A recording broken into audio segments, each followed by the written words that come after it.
Hey folks, in this video we're going to build this product landing page from Front-End Mentor using HTML and pure CSS. We're going to use CSS Grid to handle all the layout, including full bleed content like these images going all the way out to the edges of the screen. A couple other interesting things we'll be doing is changing the actual images when the device changes and using CSS custom properties for our colors and spacing to keep things consistent. Now before we get into it, I wanted to mention that I've just created the Coders Club, which is a Patreon type membership where for $5 a month you'll get ad-free sneak peeks of all of my upcoming videos a day or two before they hit YouTube. Check it out at the link below if you're interested, and let's get into the video. Alright, so here is the Figma design from Front-End Mentor, which has desktop, tablet, and mobile versions. So up at the top, we have the simple top navigation.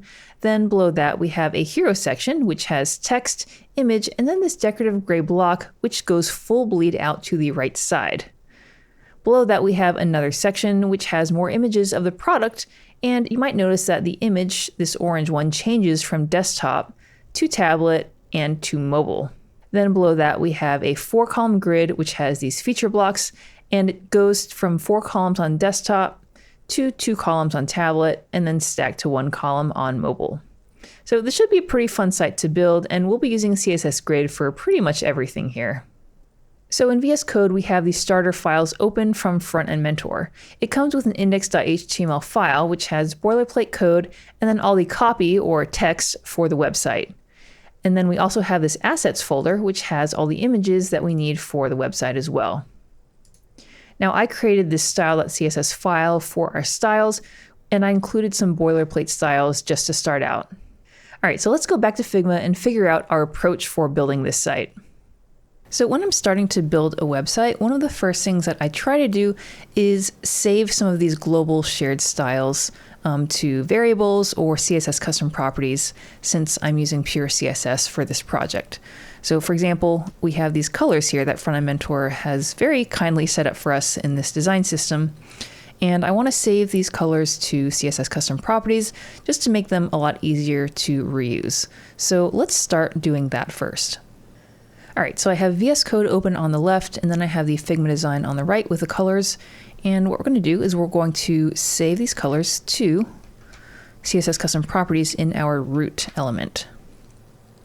So the first one is this orange color. So we'll say orange.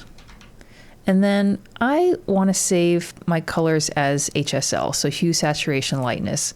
And the reason for this is that HSL just makes it a lot easier if you want to lighten or darken the color, or even adjust the saturation or the color hue itself. It's just a lot more intuitive and easier to make changes to than something like hex codes. So HSL, and we'll say 22.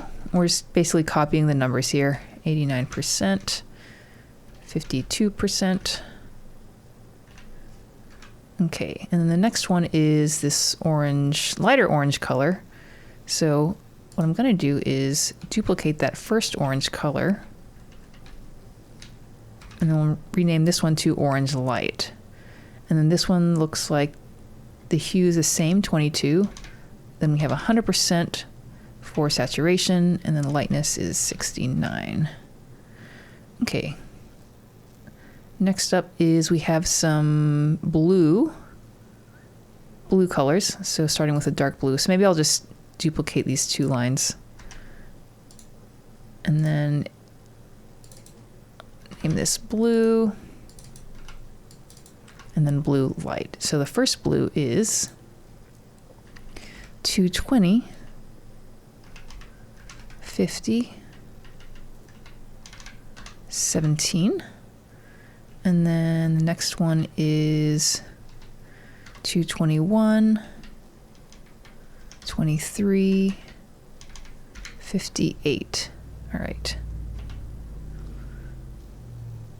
Then after that, we have this light gray and then white. So maybe I'll just duplicate the blue light, and we'll rename this to gray light. And this is 198. 28, 93. And then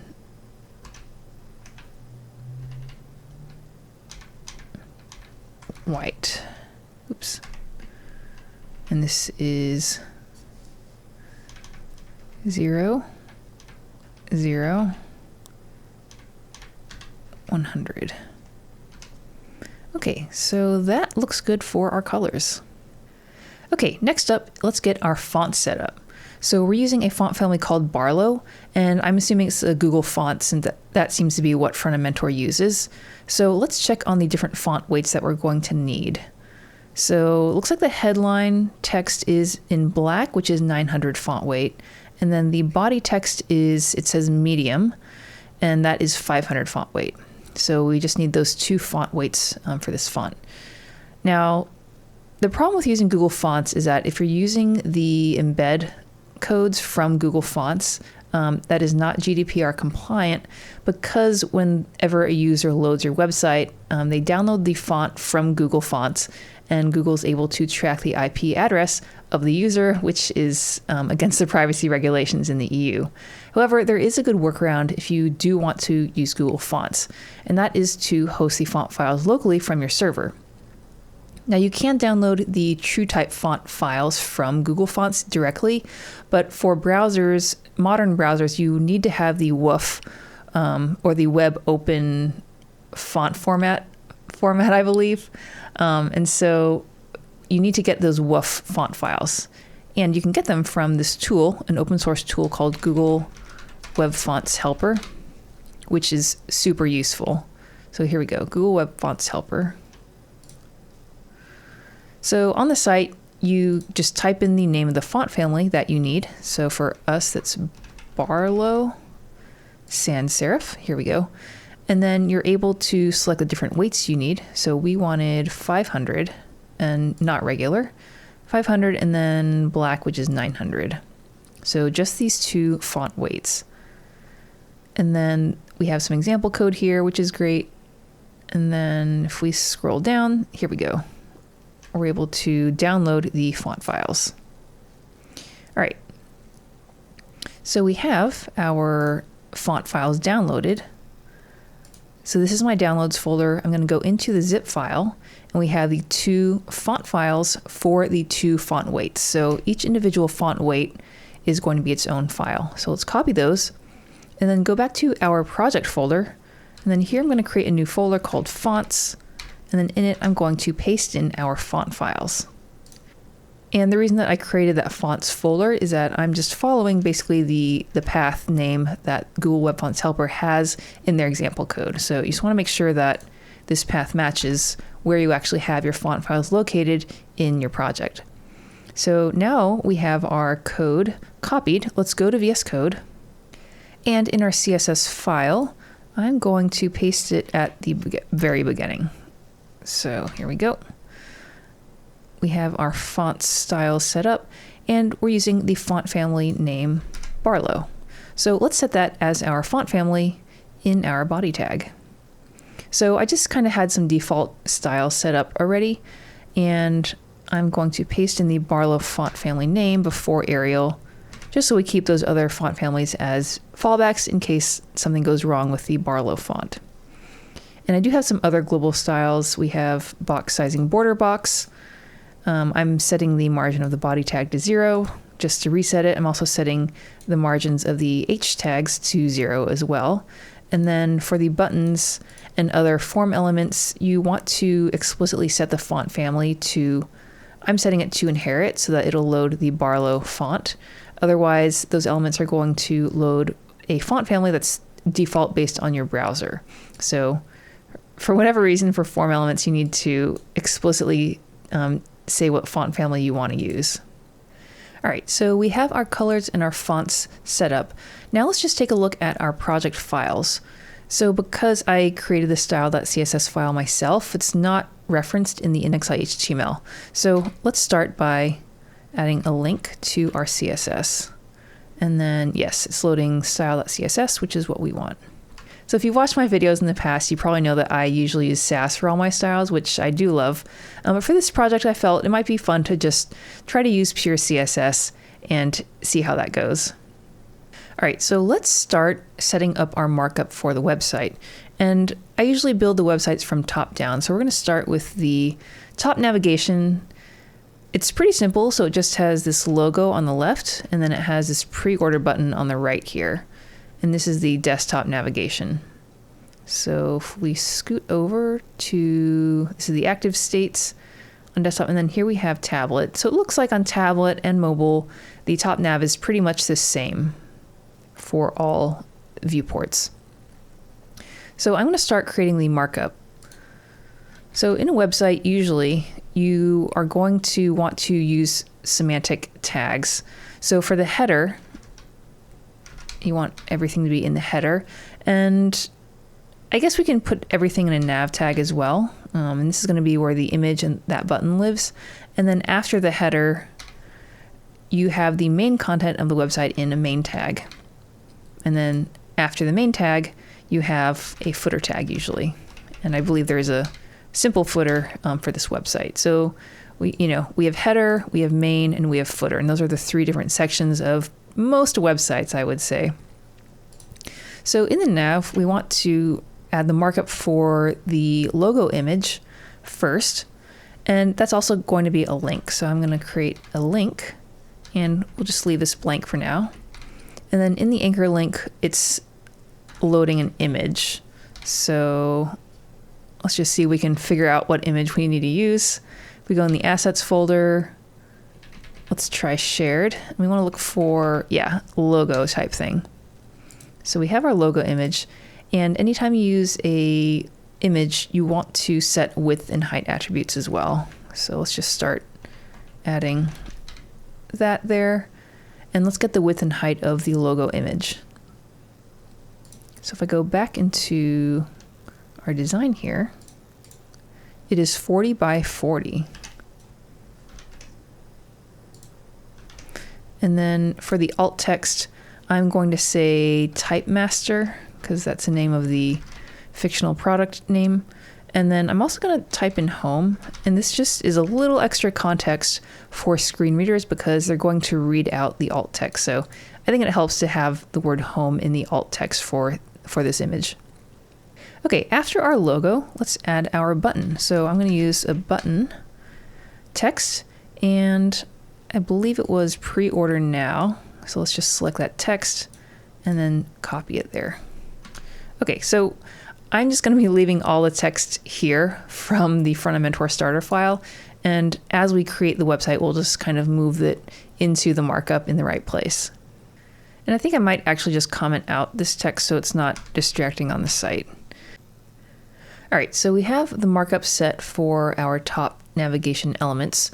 However, the button needs to be styled. It just has the default browser styles. So let's take a look at the Figma design and look at the button styles that they have, and we'll start setting those styles up.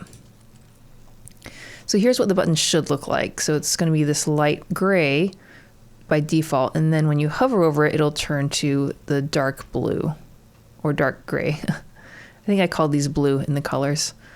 So let's check out the button styles. So there's two types of buttons here. So the one that we're going to be building first is the gray to dark blue gray. And then there's also going to be an orange one that goes from dark orange to lighter orange. So I'm going to set those up in our styles using maybe some helper classes. So when I'm writing styles, I usually like to tie all my styles to a class and try not to use tag elements as often. So let's create a class. And we'll say button. And because we know we have two types of buttons, I'm going to add another helper class here. And let's just call this one blue to follow the color naming that we have. So when we have other buttons using the orange style, we'll call those button orange. So we have these two classes. Now let's create some styles that match an element that has both button and blue in the class. So I'm going to start adding these button styles under the button element. So again, we want to target this button class.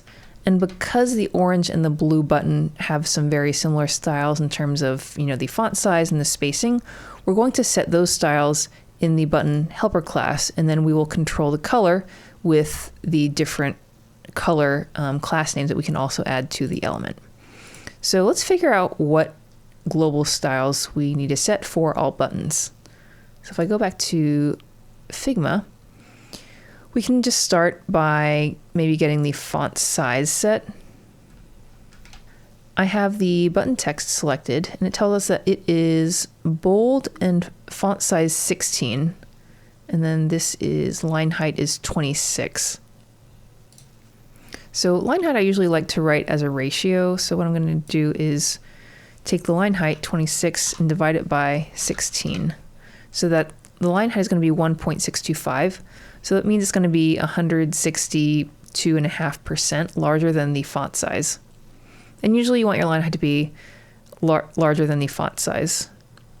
So we'll just kind of try to remember this number, or I guess I could copy it here. And then let's go into our styles and let's say font size and 16. And we're going to try to use rems because they are more accessible. And then we'll add line height, and that was 1.625. And you leave the unit off so that it's just the ratio. Okay, and then font weight, we want it to be bold. Actually, bold was a different font weight. We had only downloaded black and medium. So I guess we need to get 3 font weights. So we'll have to go back to Google Web Fonts Helper and get that bold font weight. So Barlow, and then we want bold. And I guess we don't need regular, so just bold. Okay, so we'll have to make sure we copy that also. So let's download this in our downloads folder. Copy the bold one, and then we'll paste that in there. And let's get that code.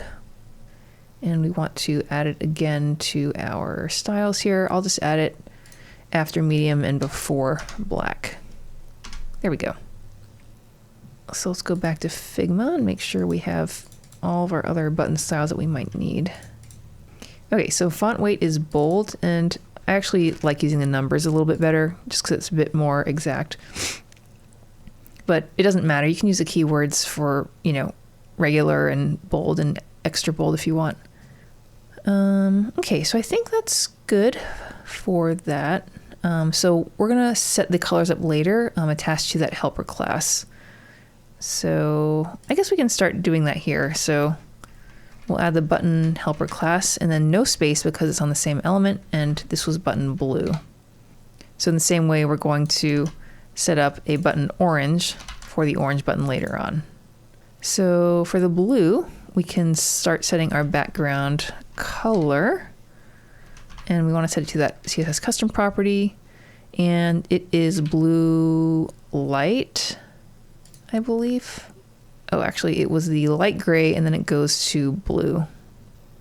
So gray light by default. And then the color looks like it's the dark blue. So we'll just save that. And then for all buttons, we can also add some padding. So for buttons, I usually like sizing the buttons just using padding, so not setting a width or the height, because when you set width or height, you, I think, run the possibility of if your text changes, it can kind of mess up how the button looks.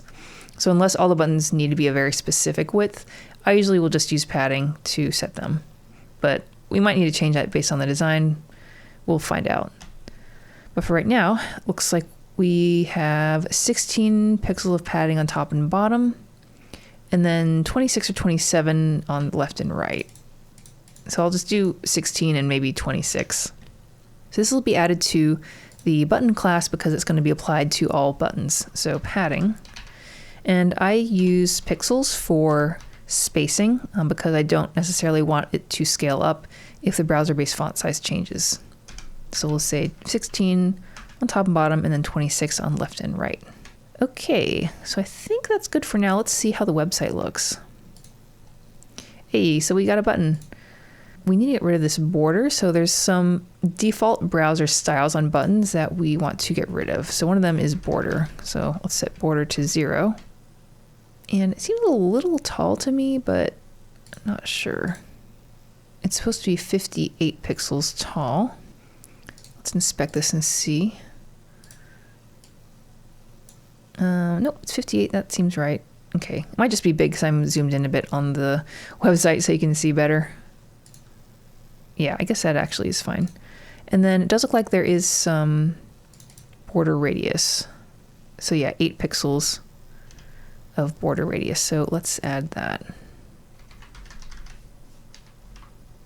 Border radius, 8 pixels. Okay. We also want to make sure the text is in all caps. And it is not, so let's add that as well. Maybe after the font styles. So text transform, uppercase. Okay, that looks pretty close. And I want to change to a cursor when we hover over it, since it's kind of like a link. So maybe I'll do this in the button element. Cursor pointer. So now you can see it changes to the hand. So now we want to set the color on hover. So let's do button blue, hover, pseudo class. And then we'll change the background color and I think also the color. So let's just copy both of these. And the background color, I believe, changed to the dark blue. And then I'm assuming the text will change to white, since that's the only light color we have. Nice. Let's also add a transition on our button styles. So transition, and I want to transition both the background color and the text color. So to do that, let's just add transition 150 millisecond, ease in out, which is what I usually like to do. And then under that, we'll add transition property.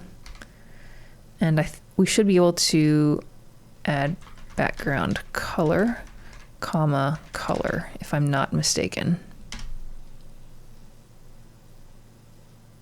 So yeah, that seems to be working pretty well.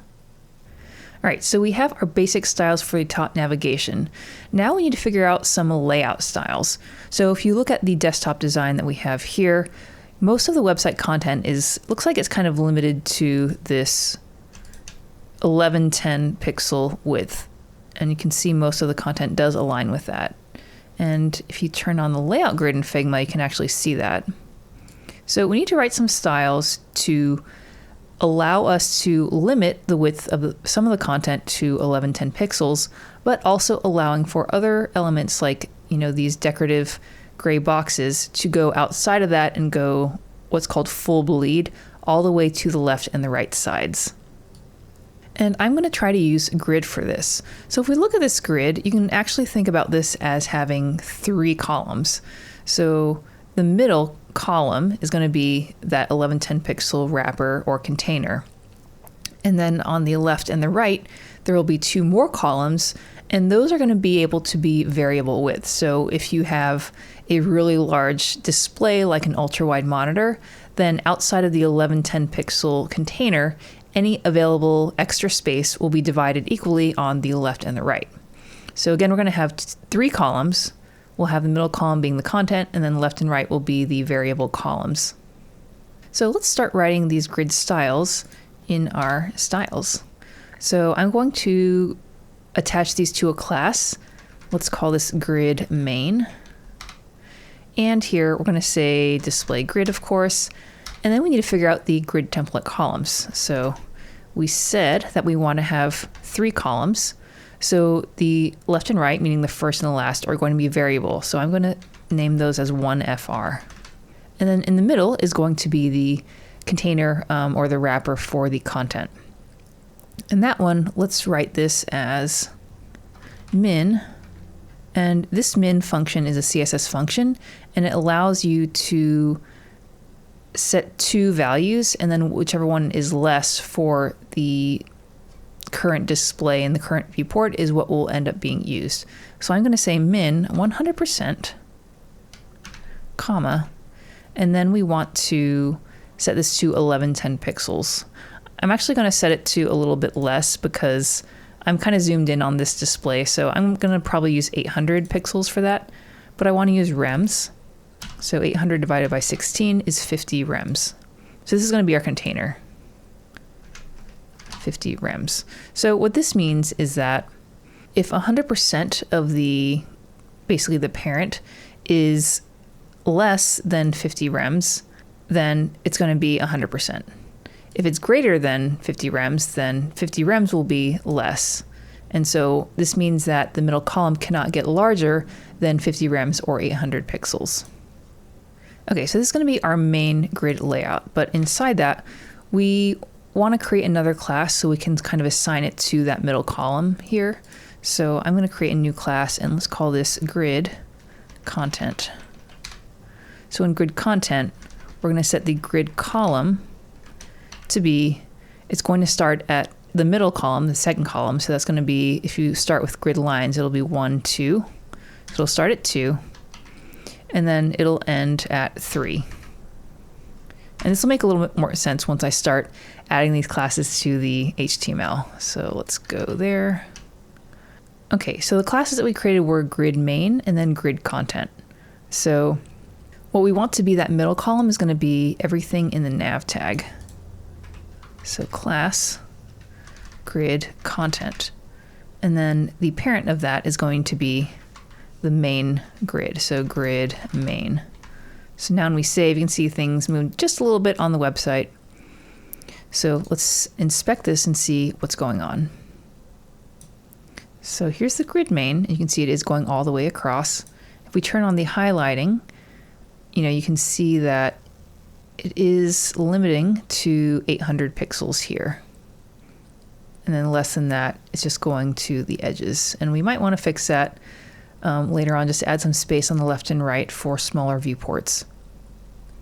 But for now, the logo and the button are inside that 800 pixel wrapper, which is good. So we're using grid for this overall layout grid that we're going to apply to every part of the website. But now let's think about the top navigation styles. So if we go back to our Figma design, let's hide the layout.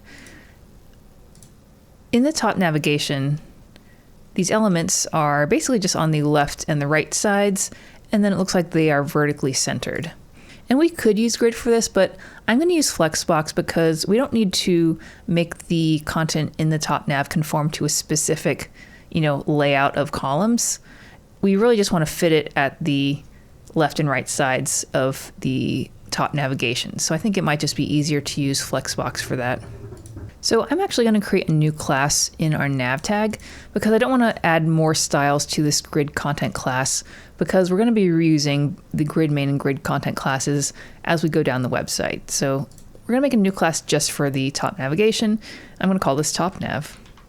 All right, so now let's go into our styles and start creating our styles for the top nav. So in the top nav, as I mentioned, I want to use flex. So let's say display flex. And when we save, things didn't change too much, but now we can align the logo and the button on the opposite sides by setting justify content space between. There we go. So now the button's on the far side.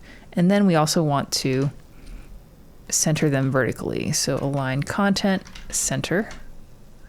Looks like nothing happened. Oh, align items, I'm sorry. I mix those up a lot. All right, so now we have, let me just hide the grid lines for you.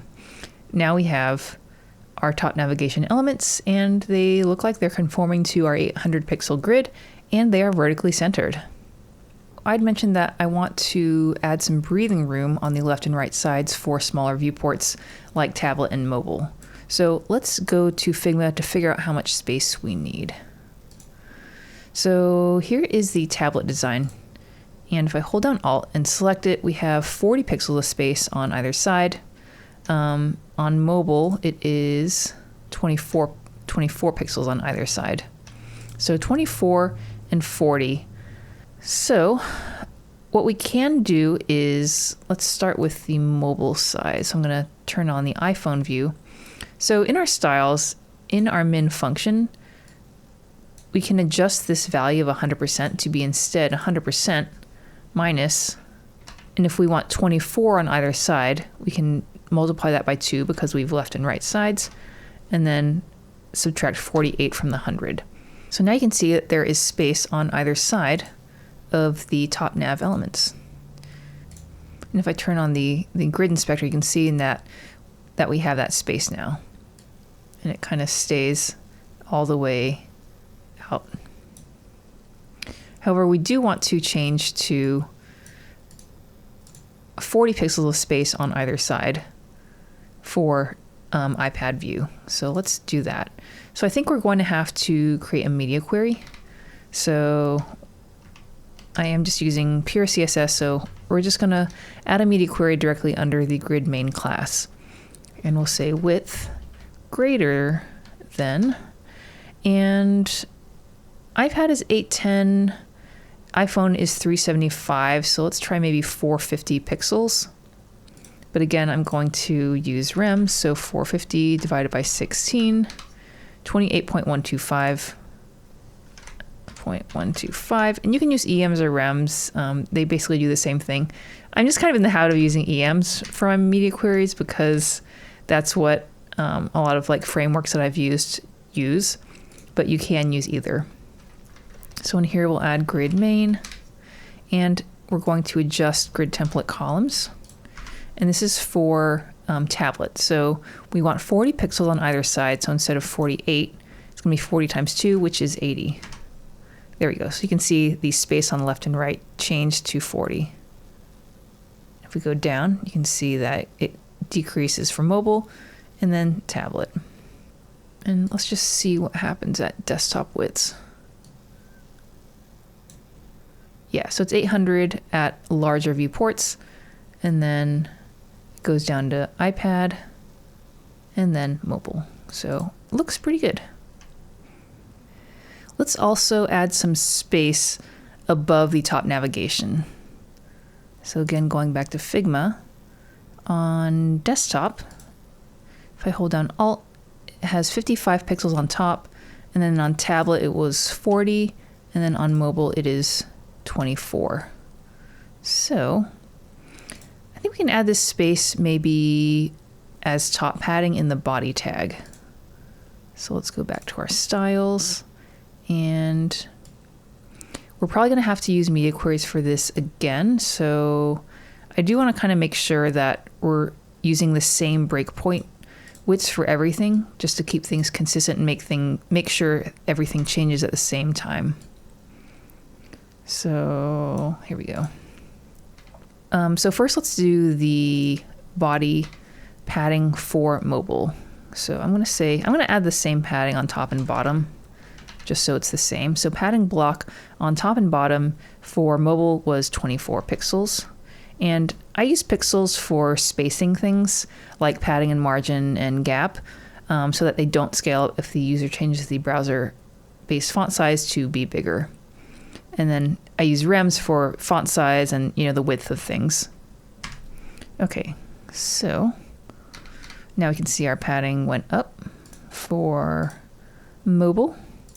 Now let's paste in our tablet media query. So this was 450 pixels. And then we'll add body. And then we'll copy this and set the padding block to 40. Then we'll have to add another media query for desktop. So let's just duplicate this. And our desktop width, let's set we'd set 800 for our wrapper width. So I guess we could use 800 for that. So 800 divided by 16 is 50. So 50 EMs for desktop. And then this one was, I believe, 55. Okay, so now let's check out our website. So I'm going to inspect the body tag, and we can kind of monitor the layout here. So you can see we have our padding on top and bottom of 24. And yeah, the body tag is really small right now because there's not much content there. So one other thing you can do just for development purposes is set a min height of the body to be 100 v H for viewport height. So that'll make sure that the body tag goes all the way to the top and the bottom. All right, so we got 24 padding on the top and bottom for mobile. Now if we increase, once we hit that 450 mark, it turns to 40, which is good. And then at 800, it turns to 55. All right, so that's good for our top navigation. All right, so after the top navigation, the next section is going to be this kind of hero section up at the top. So we have three main elements. We have a text block on the left, then we have this image that goes to the right side of our grid content, and then we have this little decorative, I guess it's like just like a gray rectangle that goes off to the side. So let's start adding our markup. So the top nav was in this header tag, but we're putting the rest of the main content of the website in the main tag. So let's start adding our content here. Now, one thing that I like to do is put each section of the website in a section tag. So we're going to do that. And then in the section tag, we will add our different elements here. And we do want to keep in mind the grid that we created and use in the top nav, and we want to use those same classes here. So because we have this sort of full bleed element in this section, we need to figure out what we want the grid parent to be that will go for the grid main, which goes all the way across. And then the grid content, which will contain the text and the image. So I think I'm going to make the grid main the section tag. And then inside the section tag, we're going to add another div, and we're going to say grid content. And this is going to be what will be limited to that 800 pixel width. So that means that the text and image will be in grid content, and then the other decorative element will be outside of that inside the section tag. So let's just create a div so we don't forget for the gray block. I'll say gray block class, and then we'll add our styles for this later on. So this is just to act as a placeholder for now. So now let's create the markup for the text and image content in the hero. And I do like adding a section specific class name. So let's try hero. So that means that we can use that hero class name when we're targeting the children elements inside the hero. So the first thing we want to add is our H1 tag for that type master keyboard. So let's just copy, or rather click and drag that. And then after that, we have a paragraph tag, and we'll just select this as well. There we go. And then we have like a button, and we have a little text thing. So I might need to wrap this in another div. So we'll just say div for now, and we'll figure out a class name in 1 second. And then we have a button, so I might actually just copy the button that we created in the top nav and paste it down there. We'll change the class to orange. Okay. And then after that, we have a span that says release on 5/27. Sorry if you can't see that. Let's zoom in a bit. And I'll add this in the paragraph tag.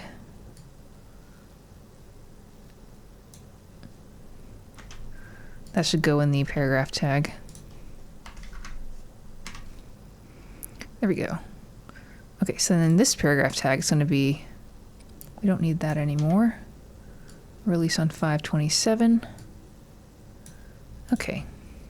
So that's going to be the text content. So we actually also need to create the image. So what I might do is make the text block a grid parent, and then we can use gap to add the space between the elements in there.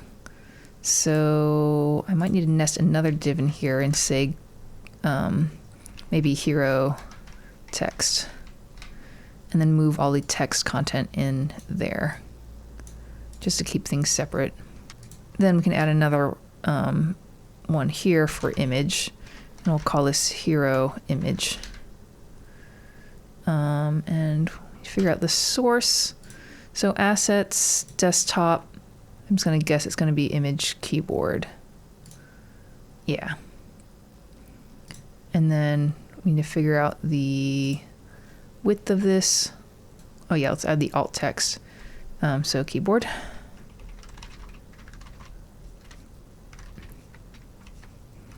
Width, height, and okay, so the image is 1080 by 960.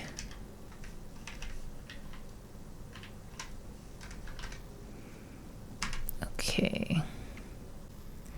All right, so we have the markup that we need for the hero section.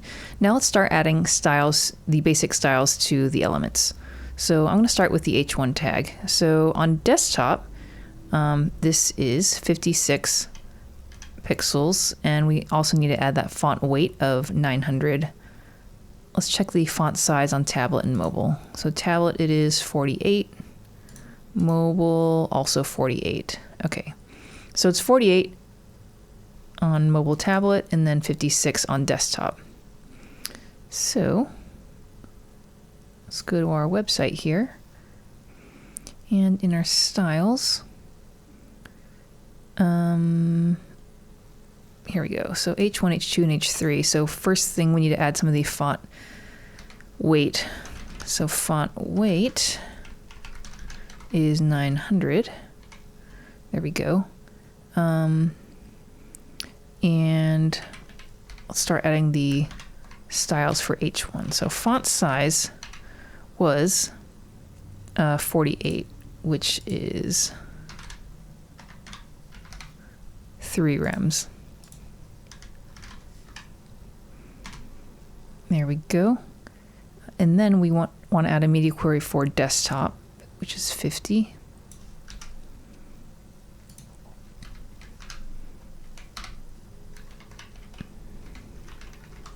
Font size, and that was, I believe, 56. 3.5. I'm kind of reminded why I like using SAS most of the time, because having to divide by 16 each time is a little bit of an extra step. But yeah, here's our H1 tag. Let's make sure it looks decent. Oh, also text transform. Let's just make sure all the H tags are all caps. Is that right? Yeah, they're all caps. So we'll add this here for all the H tags. Oops. There we go. Nice. And then color. We haven't set color, so it's defaulting to black. And I think it needs to be that dark blue. So I'm just assuming the default color on the site is that blue color. So let's add that here. Now let's get the paragraph styles. So here's desktop. It's the lighter gray blue color. And then it is 18 pixels on desktop, 16 on tablet, 16 on mobile. So 16 and then 18. So I might actually just clump them in with the H1 tag styles just to save on how many media queries I need to write. So font size was 16, which is 1 rem. And we'll copy this. And then for desktop, we're going to set it to 18. 1.125. There we go. And then color was a lighter gray, I think.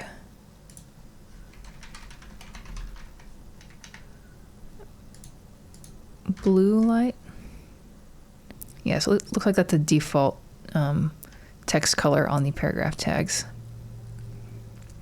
Okay, so next up, let's do that button. So by default, it's a dark orange color. So here, background color, var orange. And it looks like the color is white.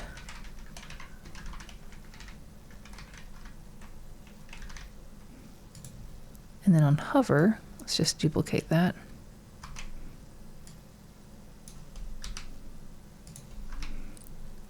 Changes to orange light. Oops, it's just word wrapping.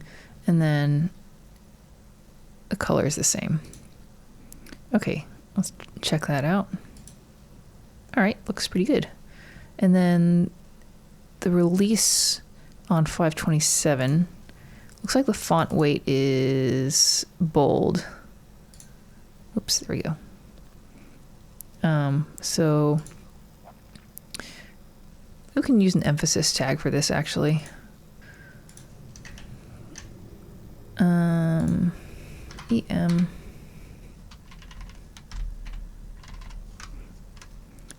And then in our styles, we can target paragraph with emphasis. Let's just see if it's used elsewhere on the site. So here it is, bold, and it looks like it's all caps. And then at the end of the site on the footer, it's bold, but not all caps. So this might be a little overkill, but I'm going to add another helper class for all caps. Caps. Okay, so PM, font weight bold, and then EM caps, text transform uppercase. There we go. So let's see how that looks. Oops. I guess I don't want it to be italics. Normal. Okay. So we can just use the EM. Oh, I think that should have been strong. My bad. Not EM. EM is for italics. Strong. Then we'll go back to the index. There we go. Okay, much better. All right, one thing I am noticing is that the image is giant and it's causing horizontal scrolling, which is not desirable. So one way I usually fix that is adding an image tag selector and then adding some global styles that I basically use for pretty much any website project. So first let's set it to display block. This will get rid of this little space at the bottom of the image tag. That's usually for descenders in text. And that's because that happens for image tags because image tags by default are display inline, which the browsers usually think are text, which is why they add extra space at the bottom to leave room for those descender letters. So display block gets rid of that. Then I also set a max width of 100%. This makes sure it doesn't exceed the bounds of the container. And I can see when I save, it is limited, but you can see it's skewed. So the other thing that I add is height auto, and that will maintain the aspect ratio of the image. All right, the last thing I want to do is create styles for that gray block that we added. So let's just kind of keep adding to our classes down here. So gray block and background color, and I believe it was gray light. And then let's see what other styles for those gray blocks, because I know there were at least two. So it is 255 by 240 pixels tall. 255. This is 236, but I feel like it's pretty much the same. We can set it to be 240 pixels tall. And that seems to be the only one. So let's see how it is on tablet. So it looks like the top one doesn't exist on tablet. Okay. And then mobile does not have one either. So these are really just for desktop. So let us add some styles here. So I'll set display block, and then and I don't know if this matters if it scales up or not. Let's just maybe not have it scale up, because I don't think it matters too much, and we don't want it to take up space because it's really just a decorative element. So we'll say 55 pixels. Oops. Height, I believe it was 240 pixels. There we go. And then it looks like they are rounded. 20 pixels of border radius to round.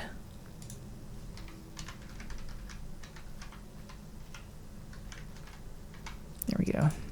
Let's see how that looks on our website.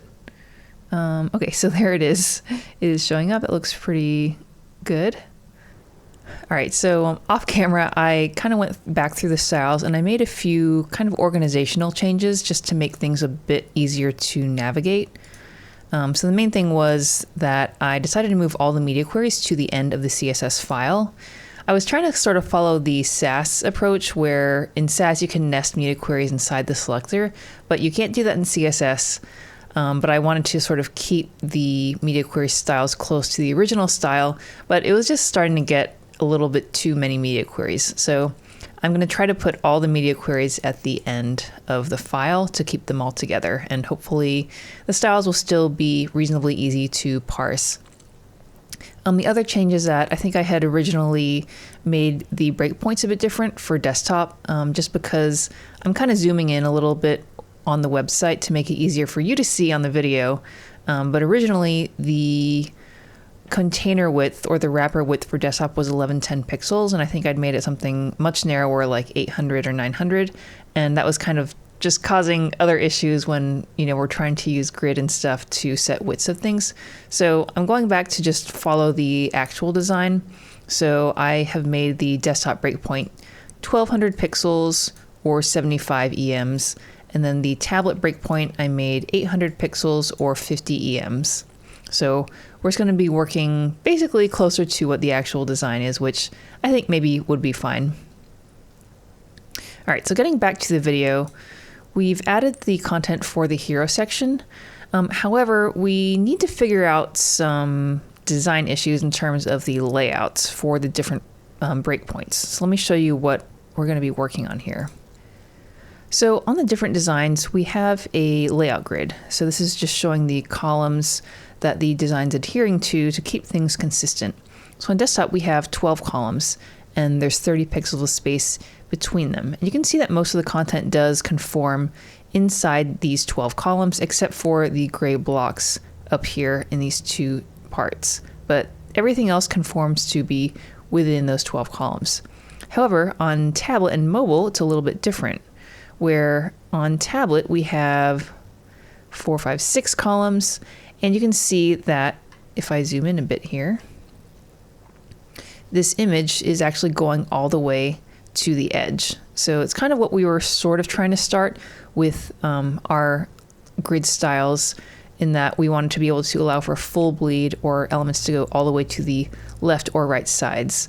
But we also need to take into account the number of columns so that we can make the elements in the website conform to those columns. So we are going to have to tweak the grid styles a little bit to account for both those things, the full bleed and also the number of columns for that breakpoint.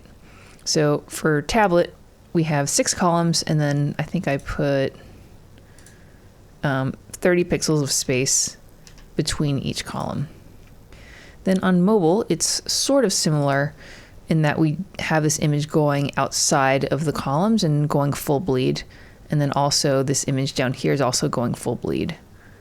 So this is a pretty common design pattern to have some content go full bleed. So I do want to, make sure we make it work with our styles. And then on mobile, instead of 6 columns like we have on tablet, we have 3 columns, and there's 20 pixels of space between them.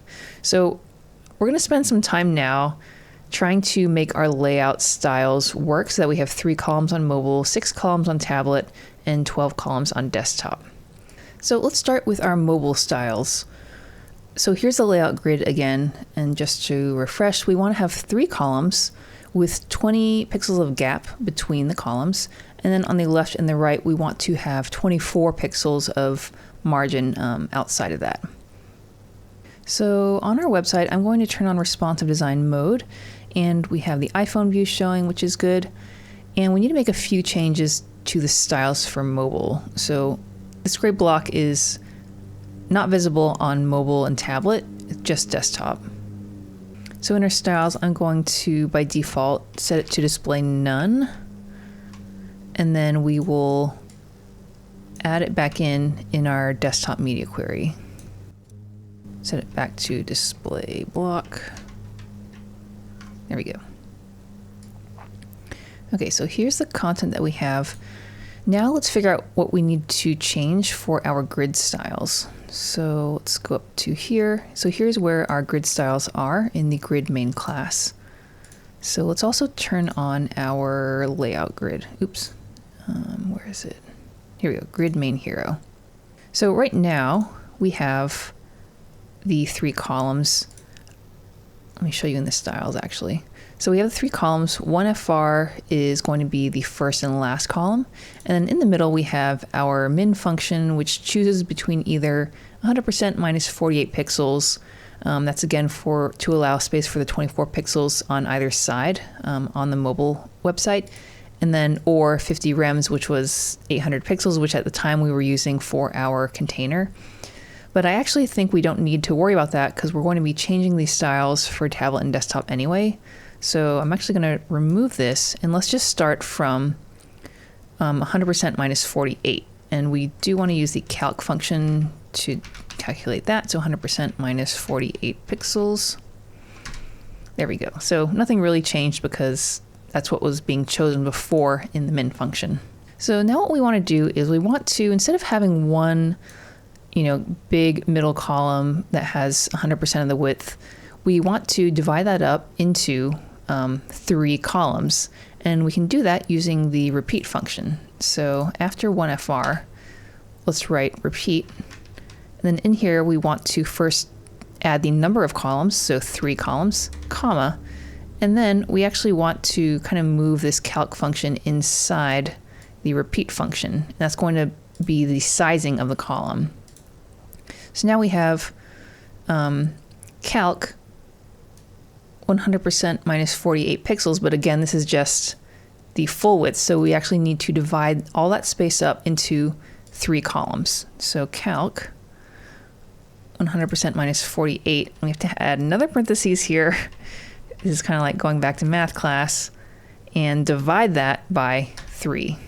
So I think that should be correct. So let's save and see if that works. I feel like I think that should work. Oh yeah, so the last parentheses is outside the 1FR. There we go. Okay, let's save. Okay, so now, and we'll fix the top nav stuff in a little bit, but if we just look at the hero, we now have 3 columns, which is kind of great.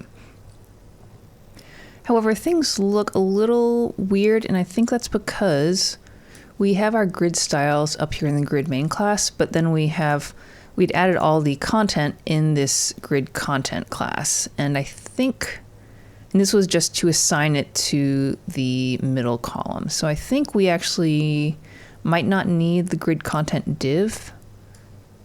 So let's just see if we can get rid of that. I'm just going to delete that. This is just in the browser. Okay, so that looks a little bit better.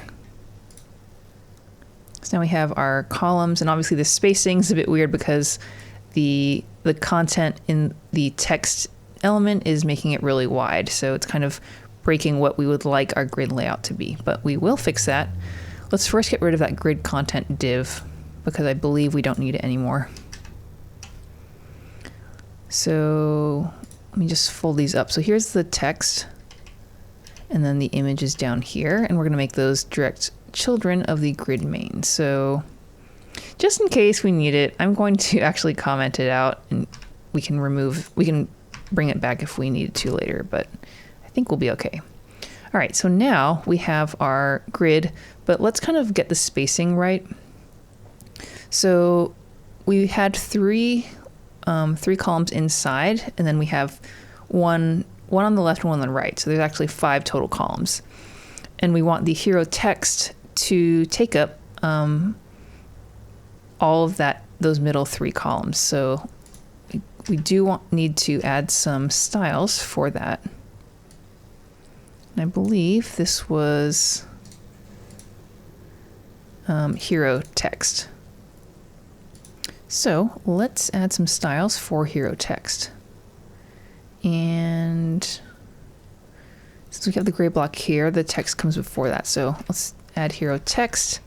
And we're also going to be adding some styles for hero image. So maybe let's add that too. Okay, so hero text, we need to assign it to the place in the grid.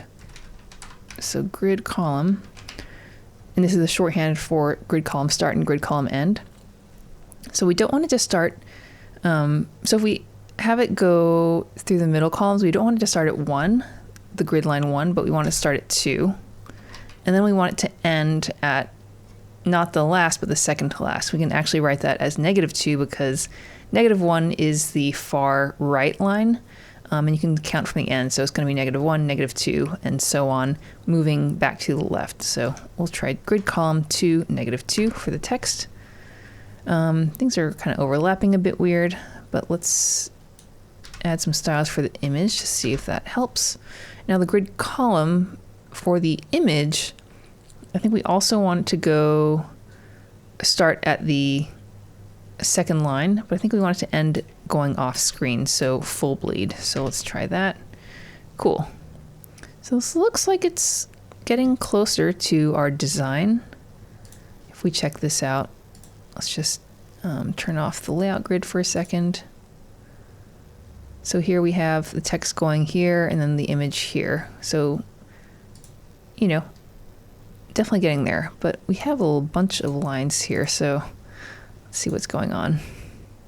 It looks like, I think I may have done the parentheses wrong because there's like 7. This is the problem with using parentheses. You might have a lot going on. So let's see if we can kind of split these out a little bit just for our own sake. So we have the column, the first column and the last column is 1 FR, and then this is the middle, hopefully 3 columns. Okay, and I think I did do this wrong. I don't want the repeat to include the last 1 FR. So if you caught that, props to you. So let's save, and does that help? Oh yeah, that does help. So I think maybe just something about the VS Code highlighting was like kind of weird. So let's delete that. Yeah, still the same, but maybe we'll leave it as 3 lines just so we can kind of parse it a bit easier. Okay, so now things look a lot better. So if we inspect our grid, so now we have 3 columns, and then the first and the last column are just the available space left by the 100% minus 48 pixels, and then it's divided by 2, so it's 24 pixels. So it's looking pretty good. All right, so now we need to figure out how to add that 20 pixels of gap space to our grid. So if we just add gap 20 pixels, then it kind of makes the grid like start to go off screen a little bit. And this is because the column width of these 3 columns in the middle are calculated by 100% of the width. So that's not taking gap into account. So adding gap on top of that is going to just make it extend past the 100% of the parent's width, which we don't really want. In addition, because we're adding gap between all 5 columns, that includes the first and the last column. And if you remember, on the mobile design, we want just 24 pixels of space on the left and the right outside the middle 3 columns. So what we need to do for this is actually, instead of 1 FR, we want to make these first and last columns 24 pixels of space, but we need to subtract the gap from that. So instead of 24 pixels, we're going to say 4 pixels of space for the first column and the last column. And this means that when we save, there's going to be, I don't know if you can see this, but there's just a tiny little bit of space from that 4 pixels on the left side, and then we have the 20 pixels of gap. So this is adding 24 pixels of space outside the content, which is what we want. However, we need to figure out the spacing inside so that it doesn't go above 100%. So what we need to do is we need to subtract the amount of gap space from the actual column width. So right now, we're calculating the column width by saying 100% minus 48 pixels, which was that space on the left and the right of the mobile design. But we also, in addition, need to subtract the gap space between those 3 columns. And that's going to be 20 pixels times 2 gap spaces, because there's 3 columns in the middle, and you can see there's 3 columns in the middle, and then we have 2 gap spaces. So we're going to say also subtract the gap space 20 pixels times 2, and then from this whole thing that will be divided into 3. So now when we save, things look a lot more even. So we have 24 pixels of space on the left, 24 pixels of space on the right, and then in the middle we have 3 columns with 20 pixels of space between them from the gap properties. So I know this looks very complicated, but I tried a few things, and this is the only way that I could get it to work, so that we have those 3 columns, and then we didn't want extra gap space on the left and the right, so we had to subtract it from the width of the first and last columns. But it does work now, so this kind of conforms a little bit better to the mobile design from Figma. Next up, let's work on the grid styles for tablet. And again, we're kind of just using this hero section as our sort of sandbox to figure out the correct styles we need for the grid. And then after we get that working for tablet and desktop also, then we'll kind of go back and just make sure all the text and image styles are working as well. But for now, let's get our layout working for tablet. So on the tablet design, we have those 6 columns, and then there is 30 pixels of space between them. And you can see the text and the image are taking up about half of that space. So let's write styles for that. So in our website, I'm going to change to iPad. Let's zoom out so you can see the whole thing. There we go. So here's the grid, and we're gonna have to add some styles and media queries for tablets. So I'm going to, actually we don't need this grid content anymore, so let's just delete that. So I'm going to copy the grid main styles that we had for mobile, and we'll create a new version in our tablet media query, which is 800 pixels. So looks like we have some stuff here already. I'm just going to maybe paste it after that. And I think maybe we can delete this because this was kind of the old approach. So let's save that. So now we have basically the mobile styles going for a tablet. So for tablet, again, we wanted to have a gap of 30. So let's adjust our styles for that. So I'm going to increase the gap to 30 for tablet. And then if you remember also, we had that calc function, and we subtracted the gap times the number of gap columns. So let's change that to 30 as well. And then we wanted not 3 columns, but we want 6 columns on tablet. So I'm going to replace this 3 and make it a 6. And then if we're increasing the number of columns, we also need to divide by 6 instead of 3 to make, all the 6 columns the same width. And then we need to update the 2 number because that was the number of gap spaces.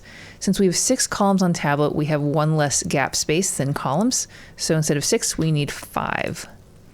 Okay, and then we also need to take into account the space on either side. On the tablet design, instead of 24 pixels on left and right like we had with mobile, we're going to have 40 pixels on left and right. So 40 times 2 is 80. So instead of 48, we're going to change this to 80. And then we need to have each side be 40 pixels. So the first and the last column, we actually want to be 40. minus the 30 pixels of gap. So the total column size is going to actually just be 10. There we go. So the first column is going to be the 10 pixels plus a gap of 30 to make 40 pixels of space, and then the same thing for the last column. So hopefully we did everything right. Let's save and see what happens. Okay, so this looks pretty good. It doesn't look like anything's going off screen. We have 1, 2, 3, 4, 5, 6 columns. And then on the left and the right, we have the 10 pixels of space plus 30 pixels of gap equals 40 pixels of total space on the left and the right. So that looks pretty good. We can also add some of our tablet styles to make the text and image take up, half the number of columns in the same row. So let's do that.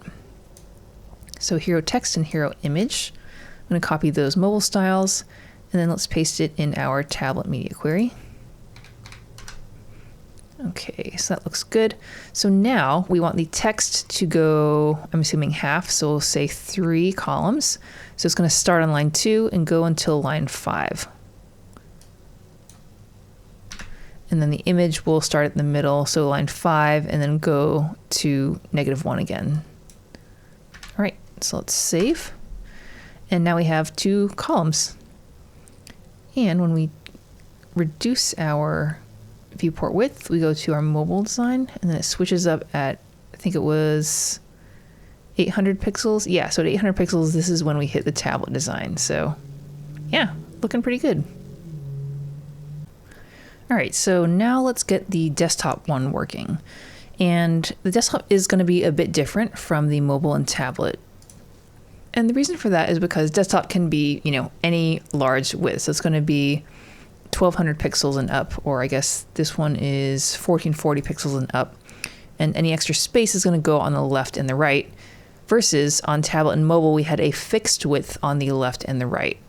So we're going to kind of have to flip what we're doing in our grid styles. And let me show you what I mean.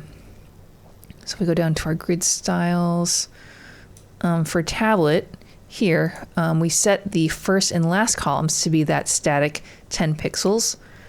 And then we had to add 30 pixels of the gap space to make 40 pixels of space on the left and the right.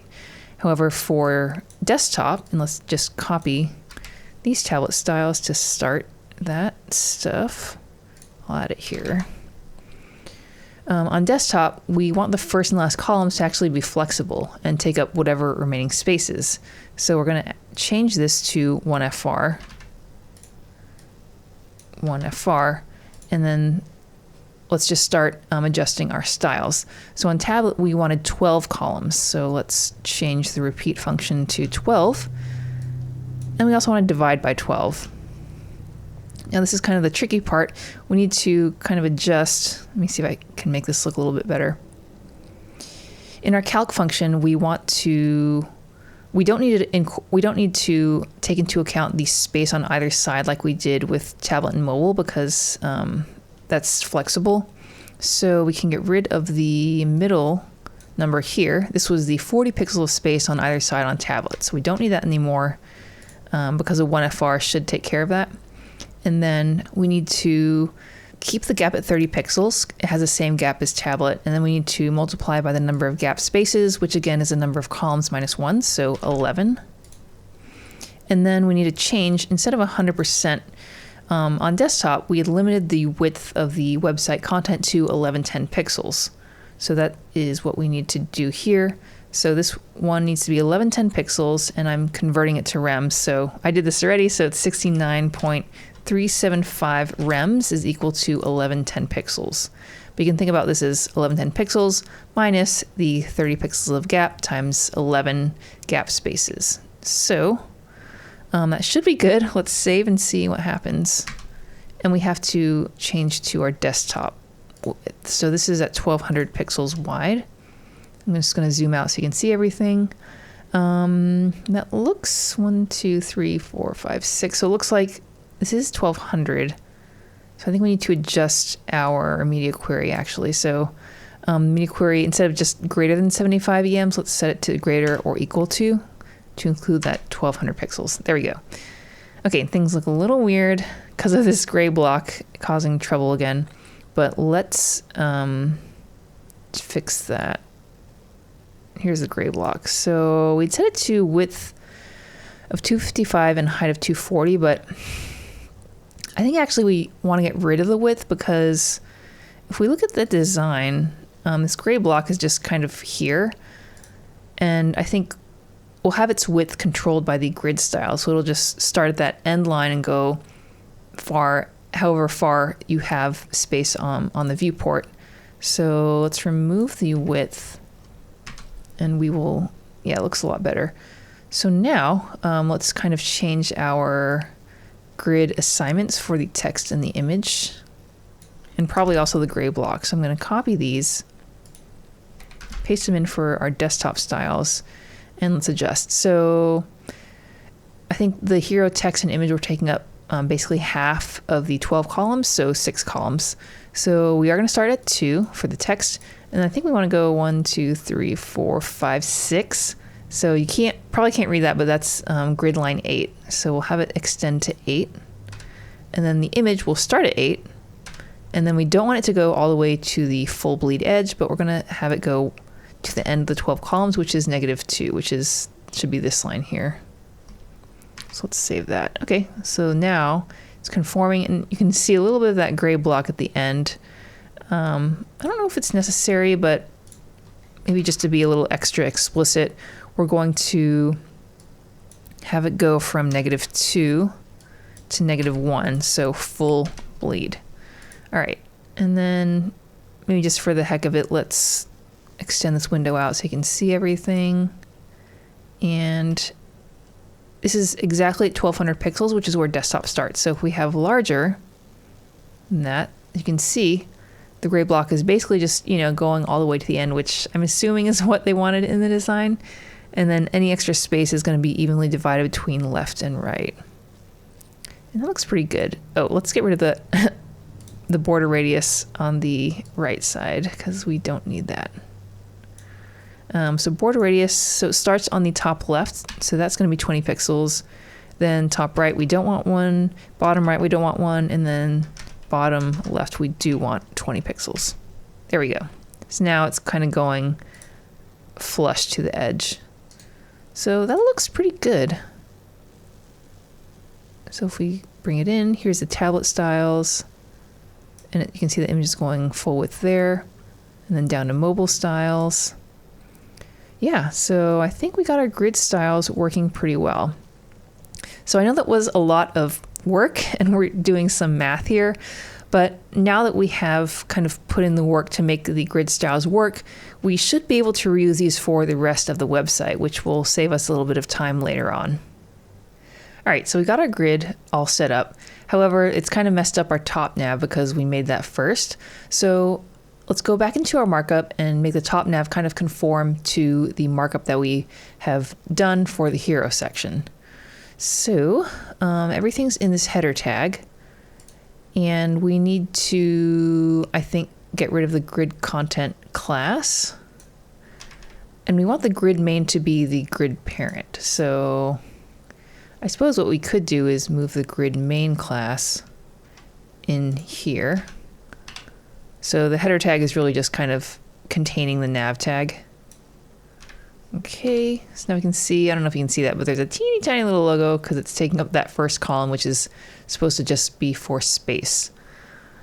Okay, so I think that's pretty good. Yes, we got our grid main, which is a grid parent, and then the grid children will be the anchor link and then the button.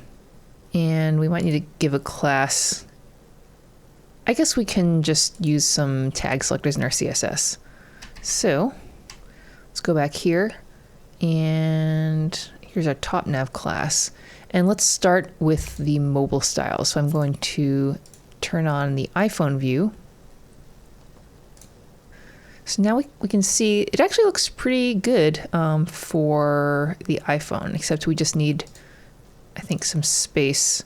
Oh yeah, I'd set up some flexbox for the top nav. So I think let's just use grid for everything. I think it'll keep things simpler. There we go. So now we did mess things up, but that's okay. So I'm assuming that we're going to add some styles for top nav later. So I'm going to keep that selector, but I'm going to add a top nav and then anchor link for the anchor link, and then button. So let's try that. So now we want to assign the logo to the second grid column. So on mobile, we have those 3 middle columns. So let's assign the anchor link to grid column 2. And then it'll automatically just have a span of 1, I believe, if I'm not mistaken. And then the button, let's assign it to grid column. And we want it to be second to last, so -2. That wasn't right. 2, 3, 4, -3. There we go. Actually, I think I want it to end at... I wonder if auto works. So auto, and I want it to end at -2. I don't know if that works. So now it's kind of stretching it, which I don't necessarily want, but I think we might be able to fix that with justify self. And okay, there we go. So now you can see it's not stretching. And then for the content, we want to align them vertically. So let's try align items, center. Okay, so now they're centered, which is good. All right, I think that matches what we needed in our design. Let's just double check. So here's mobile. So yeah, looks like it's good. So 24 on either side, and then they're vertically centered. So I think we're good on the top nav. Yeah, okay, awesome. Let's also get the space between the top nav and the hero, because I'm assuming there's going to be more space here. It's going to hide the layout grid for now. So there is 64 pixels of space under the nav, and then 23. We'll just pretend it was 24. I'll just adjust the design. So 24 on all sides, 63 under it, 64 under there. So I want to see if there's like a uniform like spacing. So it's 24 for the small space, and then this is 75. 24, 111. So it does seem a little bit arbitrary, but it seems like there might be 3 different sizes of spacing. So there's 24 for the small space, and we can pretend that this is 64. So, you know, 64 for the medium space, and we'll pretend that's 64 too. So the medium space of 64, and 24 again, the small space. And then here it was 75, but I feel like maybe we can make that 64 as well. So let's just see how that looks. So just kind of adjusting the design here to make things a little bit more consistent. So 64, and then here's the big space. So this is 122. So maybe this does seem quite big, so I might make it something like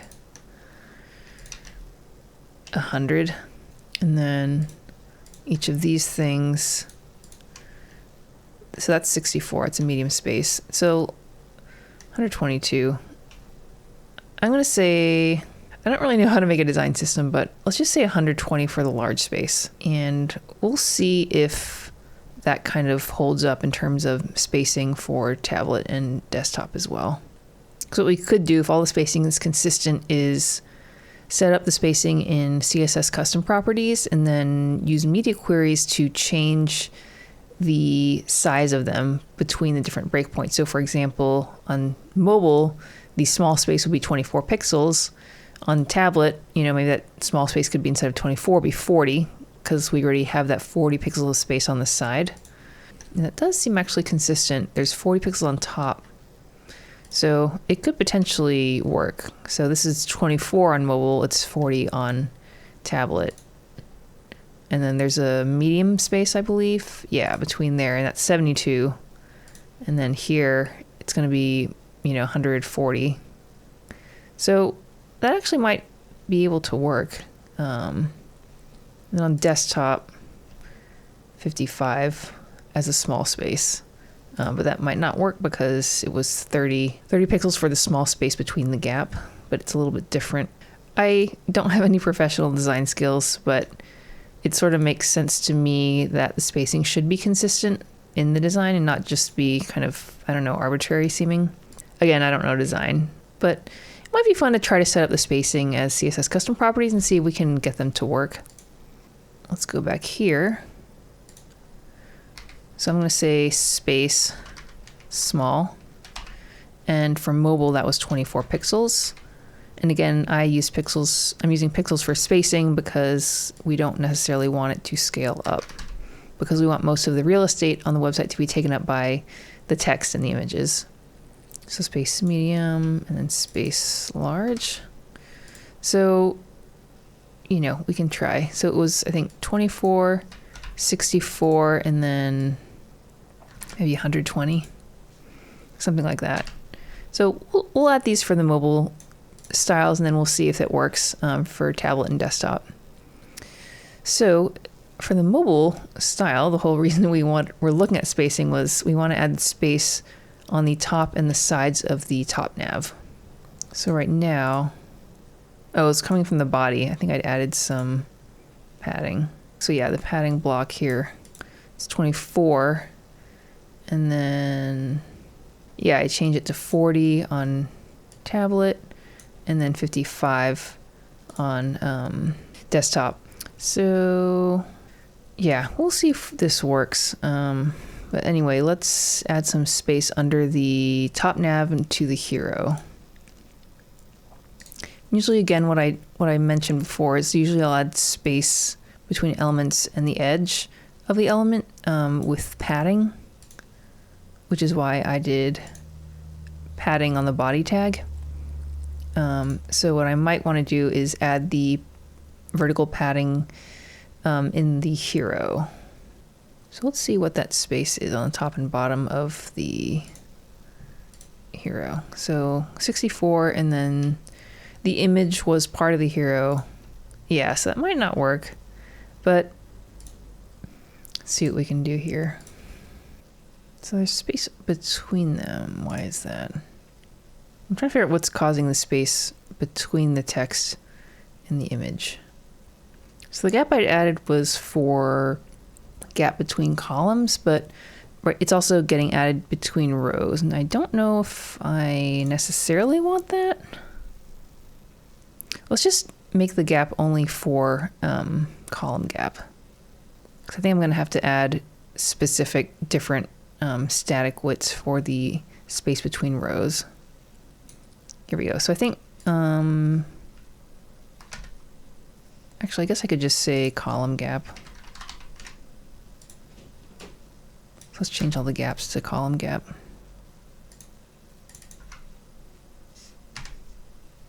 Okay. Let's check our website. Okay, so now the gap is not there anymore, which is fine. We want 64 pixels of space on the top of the hero, and then I suppose 24 on the bottom.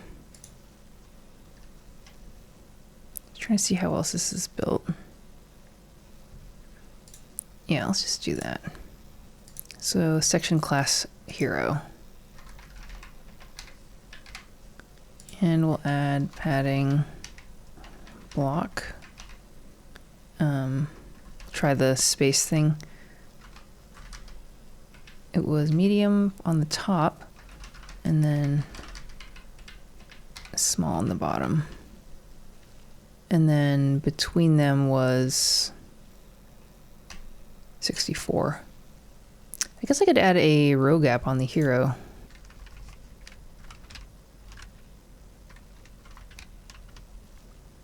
Okay, so that's added this space. All right, so next let's start making sure the styles for the text and the other elements in the hero are correct. So we're going to start with the H1 tag. So this was 48. on mobile. Line height looks like it's 1. And then 48 also on tablet. And desktop is 56.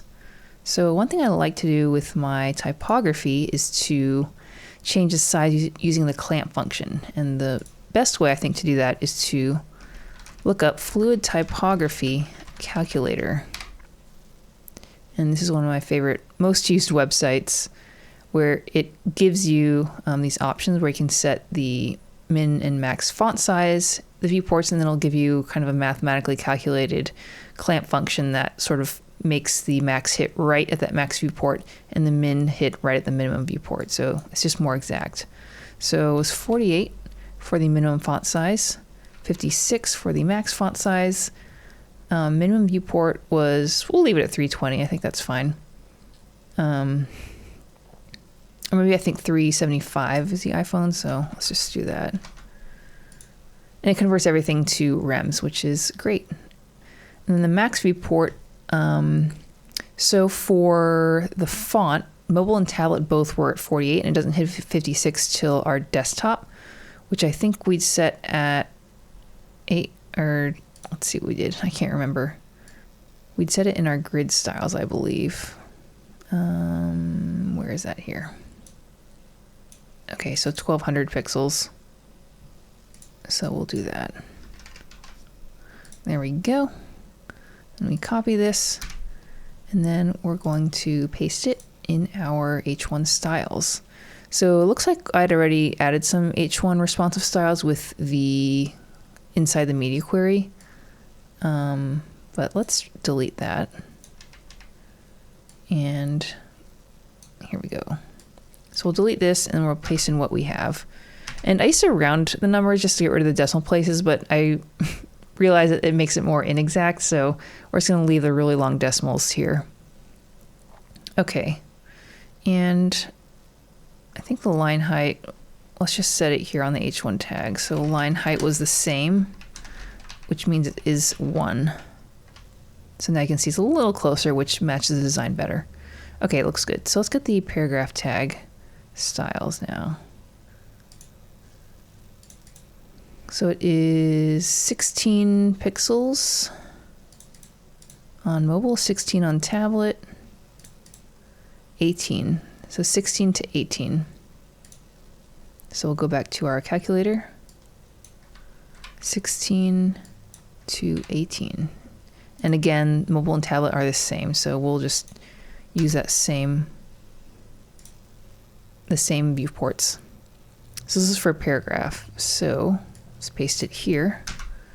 And then we want to, I think, remove any media query styles. Yeah, so yeah, one good thing about the clamp function is that it doesn't use media queries. And let's check the line height here. So it looks like the line height has not been set.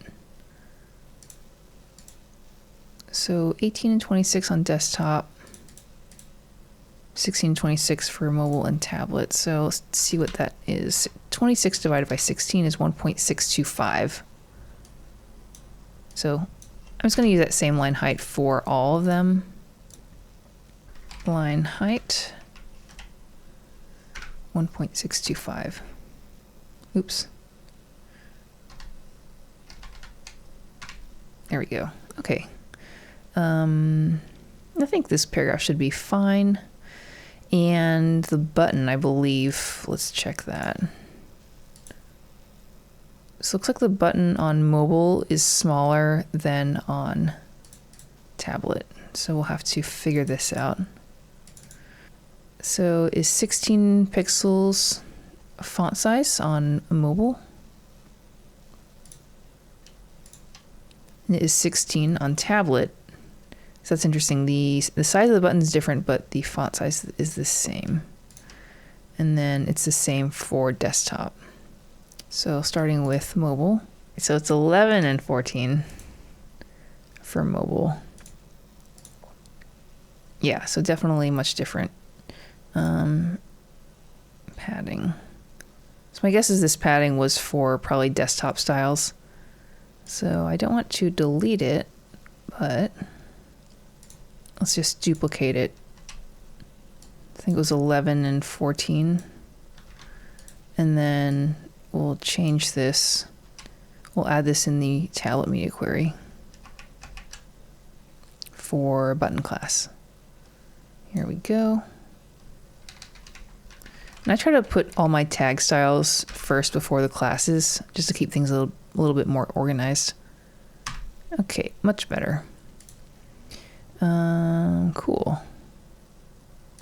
And then it does look like that the text was next to the button, so we will have to figure that out. So it looks like I created the div, but we didn't add any classes there. So we could use grid for this. Like I could create a grid inside here. And I think I was going to use grid for the space between it anyway, so maybe that makes sense. So what we want is we want the text here to be, we want the text here to be on the right side. So that means that this is going to be grid. We want to have 2 columns and then 1, 2, 3 rows. So let's do that. So that means let's just delete this grid content. Okay, so that means that, here we go, in the hero text, we do not need this empty div, so I'm going to delete that because we're just going to use grid for everything. Okay, so now hero text is going to be our grid parent. So hero text, so it's a grid child of the main grid, but we're also going to make this display grid. Grid template columns. I think I said 2. I'll just say repeat 2, 1 FR. Grid template rows.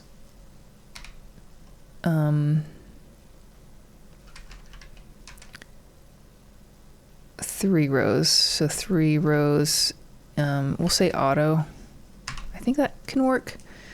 And then, oh yeah, we need the gap. So the gap between rows is going to be 32. Gap between columns is going to be 32 also. So we can just say gap 32 pixels. Okay, so now we need to assign them to. So I'm just going to use the tag selectors. Maybe it's lazy because usually if I'm doing BEM, I need to add classes to everything. But if we're using the hero text as the sort of parent selector, then we can just add the H1P button. Although this P is second. I guess I can add classes. So class description. Okay, fine, we'll add classes for everything. Title, or I guess maybe headline. Button class is there already, and then P class is, I don't even know what to call that. Extra. Or I guess I'll say info since it's like information. Okay, so now what we want to do is, in hero text, we're going to have to use this as our first selector. And I'll add this under the hero text. So hero text H1, and maybe we can duplicate this a couple times. So H1 paragraph, button, paragraph. So now I'm going to call this headline, description, button, and then info. Okay.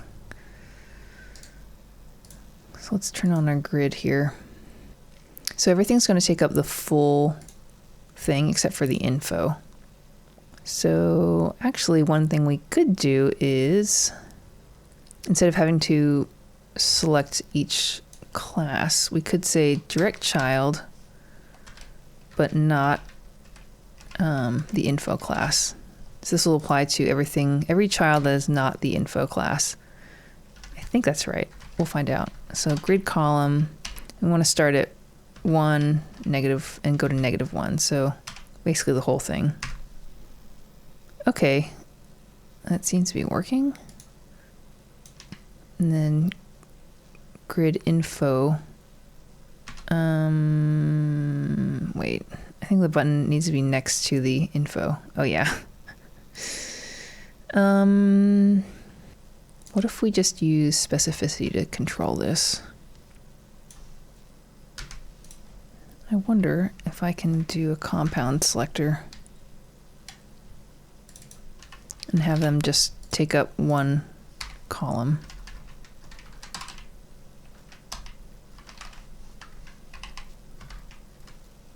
Huh, that kind of worked. Nice. Okay, and then of course we need to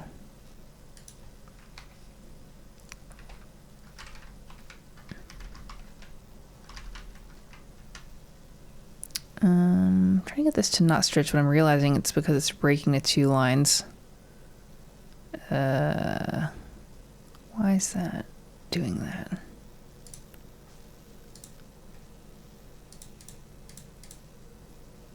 It's 16 pixels, so the button should be 150 by 48. Maybe it shouldn't be repeat 2 1FR for columns, but if I do auto, maybe it'll... There we go. Auto fixes a lot of things. So instead of dividing the space equally, there wasn't enough room in the first column for the button to fit without wrapping. But since I'm setting this to auto, I think it can make the columns a little bit wider if they need to be. Let's see how wide the columns actually are. 153 and 142. So yeah, so with auto, they can be different widths, which is what we need.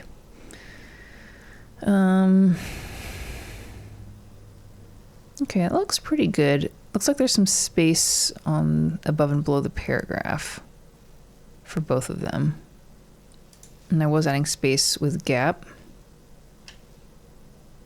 So I think maybe let's remove the margin from paragraphs.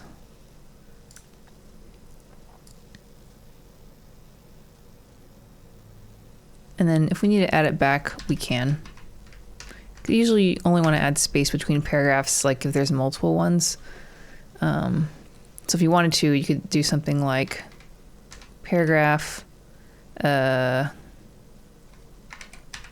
sibling paragraph. We'll just do margin block 1 rem for now. And let me just duplicate this just for... actually, we don't want to do that because it's adding space with the... there we go. So now I just turned off grid for illustration's sake. So now it's adding margin on the second paragraph because it is the sibling of a paragraph before it. So you could say margin top. So then it'll only add margin there. And then that way you can add space with other things. So we'll leave that there, but we don't really need it because we don't have 2 paragraphs. But yeah, so I think this looks good for mobile. This looks... Why is this lower? Oh, okay, well. I think this is just the general sibling selector. I need the direct sibling. I can't remember it for some reason. Direct sibling selector. Oh, it's the plus. Duh. Okay. So this is adding the margin here because there is a paragraph like before it in the group, but you only want it if they're direct siblings. There we go. So we'll fix the alignment in 1 second, but we'll just change this to plus. Okay, so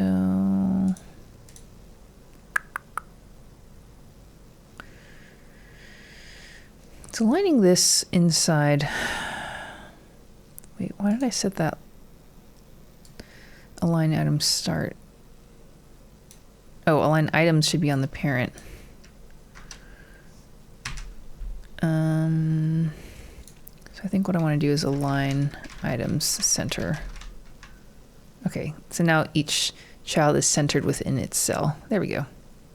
Okay, so this looks good. Let's just double check. So we have our gap of 32 pixels between each of the children, which is correct. And yeah, that looks pretty good. All right, let's take a look at the hero image.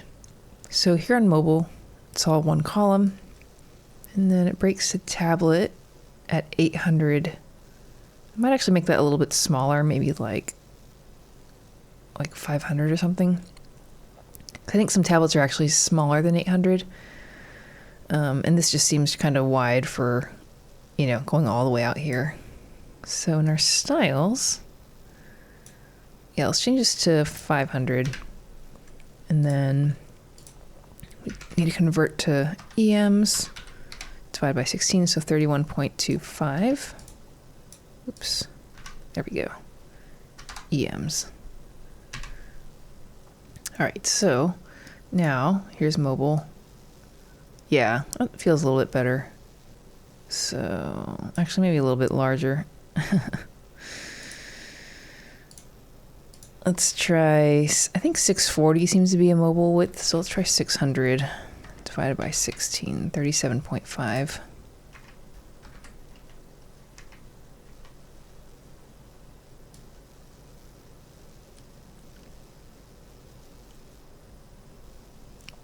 Does seem to be kind of breaking here, so let's try 700. Just a little bit of trial and error here. 700 divided by 16, 43.75 EMs. Okay, that looks better. And that was 700, just so we remember. All right, let's go back down to mobile.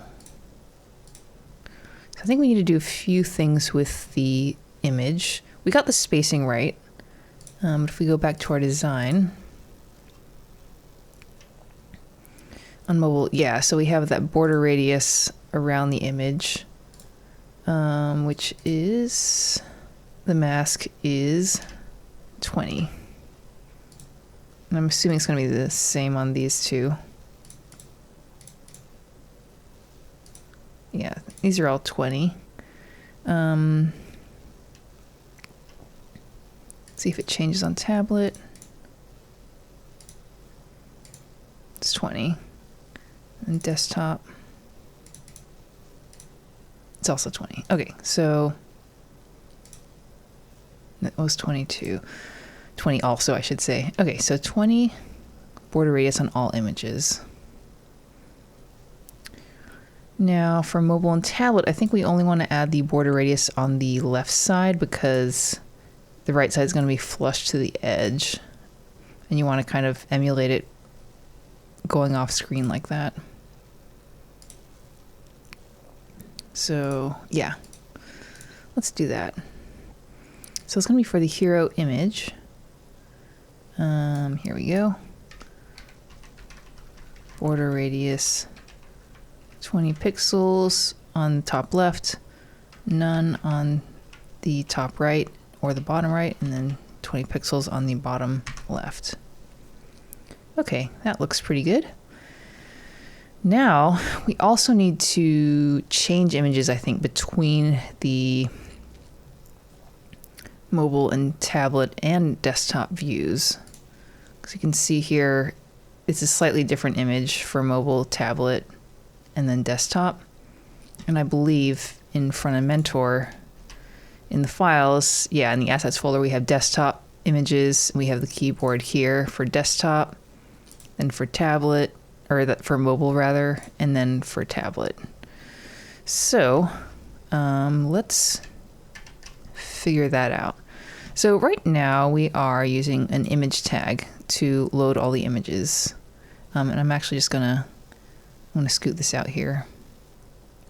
But we want to actually use a different image file for different breakpoints. So to do that, we need to use a picture tag. So in the picture tag, inside, the last element is going to be the actual image tag, because the image tag itself is kind of like the fallback thing. So then before the image tag, we can add the other images. So source, media, and let me just show you. So looks like right now I loaded the desktop version. So let's do that. So I'm going to copy that. And these are the other images. So I'm going to make the fallback image the mobile image. That'll be the default image. And then at progressively larger viewport widths, we're going to change to the tablet and then desktop. And for whatever reason, the order does matter. So we have to put the maximum width one first. So width, and this is going to be greater than or equal to,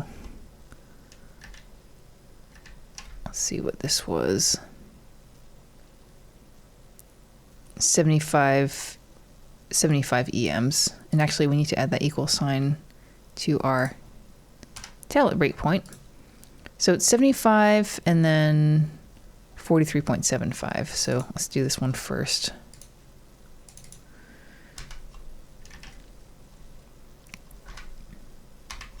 So this is for desktop. And then we can duplicate this, and we're going to load the tablet one. And this one was 37.75, 43.75.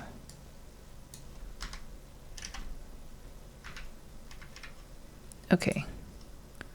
And then we have our image tag, which is the fallback, and this will be mobile actually. Okay, let's see how that looks. So the image is not showing up, and I believe because of the new markup that we added.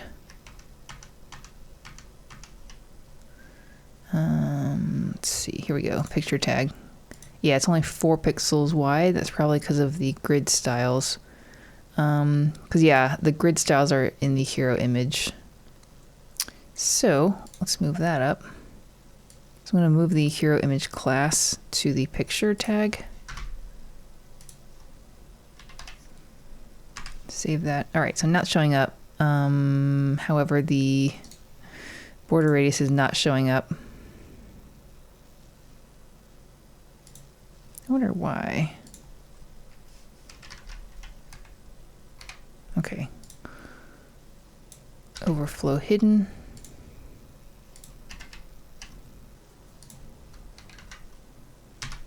Okay.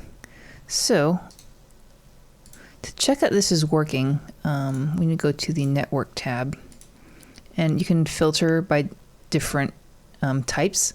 And we don't want all, because that's going to be like a lot of stuff. So we're just filtering for images. So let's reload. And we're on iPhone, so this is telling us it is the mobile version. If you can't read that. Yeah, so this is the mobile version, which is correct.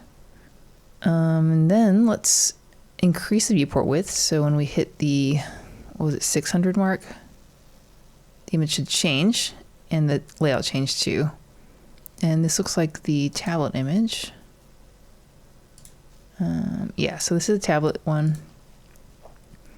And if we increase to, I think it's 1200, so let's zoom out so we can hit that. There we go. So you can see another image showed up there. I wonder if you can see this. Yeah, so desktop. Cool. So that seemed to work. And then we'll have to add the border radius on all corners on desktop. So hero image. Okay, and it was already there. So border radius, 20 pixels. Got it. So again, here's desktop. Here's tablet.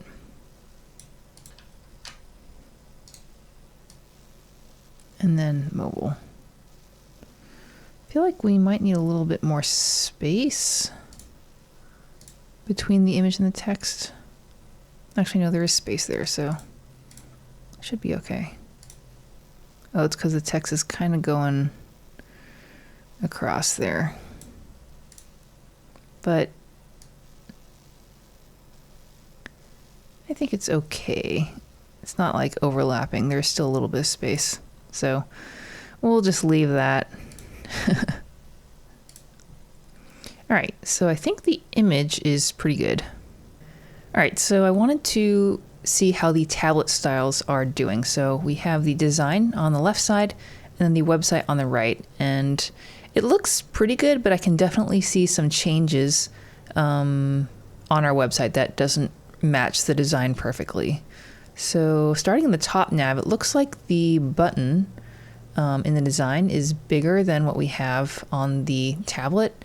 I'm guessing that it's loading the mobile styles and we need the button to get bigger to the desktop style for tablet, which it's not. So let's check out our button styles. So here's a button, has the default mobile styles. And then if we, let's see, here we go. At 700 pixels, the button padding should change to 16 and 26. So let's see what the padding is here. And it looks like it's at 11 and 14. So, oh, here we go. Oh, so the rule is getting loaded, but it is getting overridden for some reason. Let's see what's going on here. So this is the style that we want to get loaded, and something is overriding it on the padding.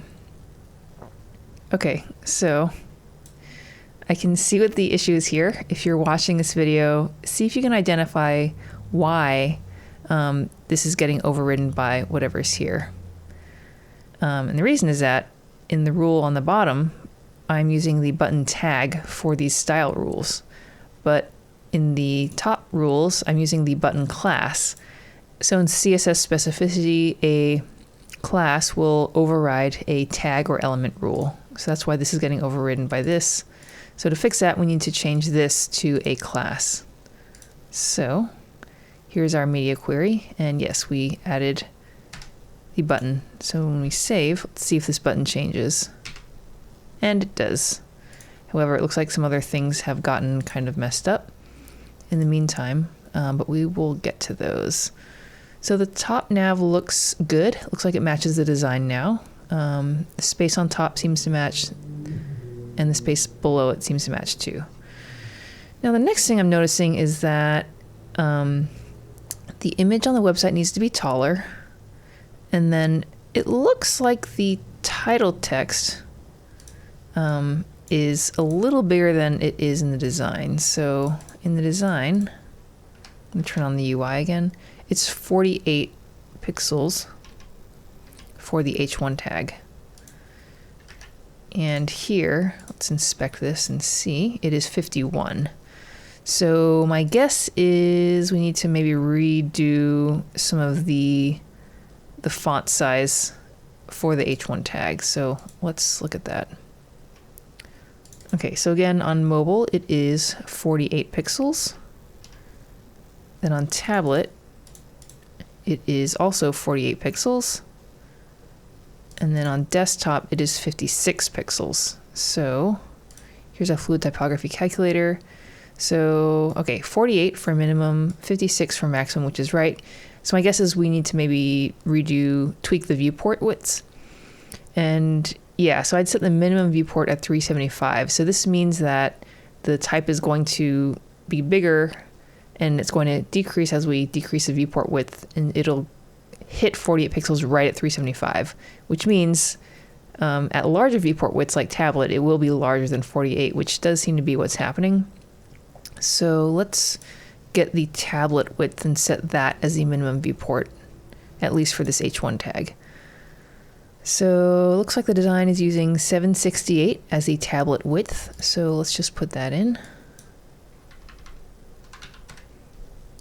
Okay, and we'll leave 1200 as the max viewport, which seems correct. So let's copy that.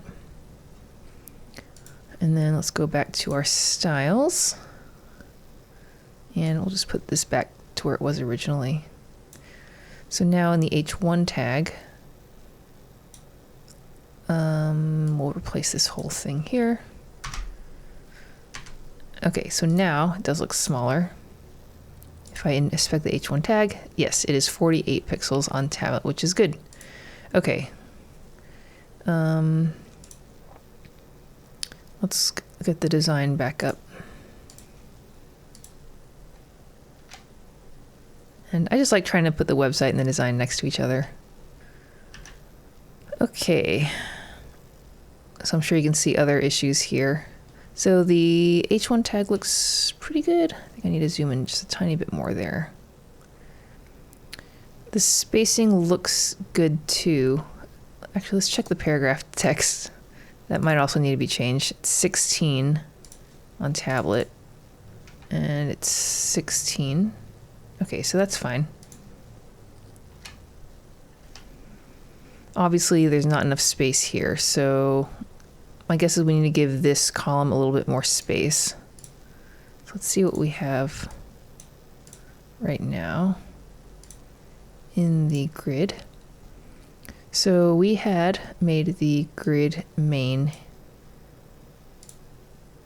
the grid parent, and then the hero text has 3 columns, and then the picture also has 3 columns and then going all the way out to the side.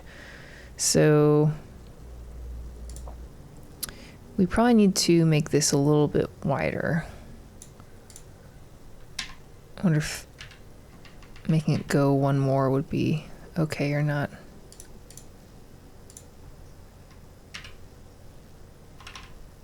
I think this is the problem here, that we're using 6 columns, but like in the design, if I show the layout grid,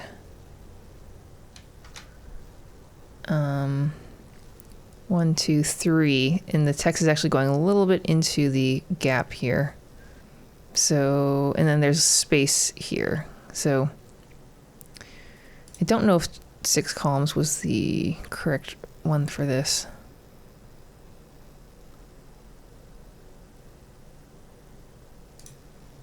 The paragraph text seems right. Actually, the text, yeah, it's a little bit, the third line's longer than it is in the design. Let's see how the text is set up. I guess one thing we could do is make the gap smaller on the hero text, the gap between columns. So that might be one fix we could do.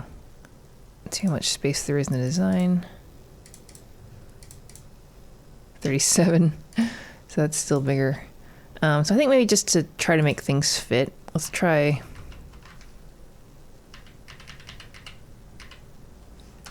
Maybe we'll do 0 and then make the info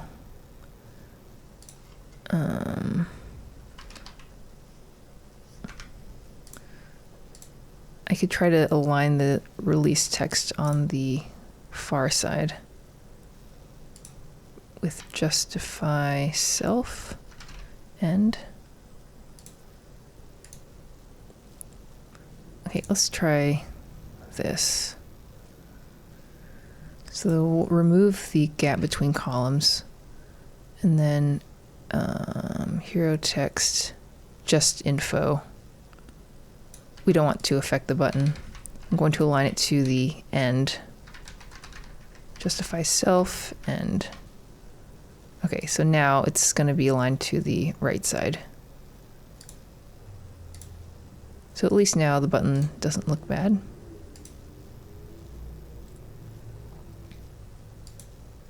It looks like there's a little extra space on the top and bottom. My guess is because of the image height. It's kind of matching.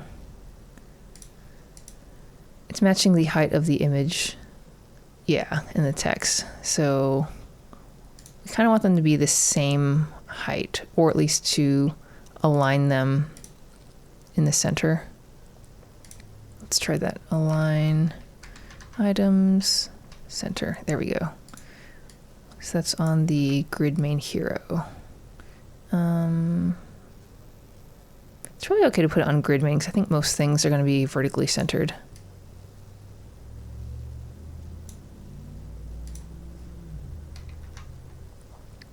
And then we can actually remove this from the top nav. Cool. All right, so that looks better. Let's see what else we need to fix. So the image does need to be taller, so let's get that working.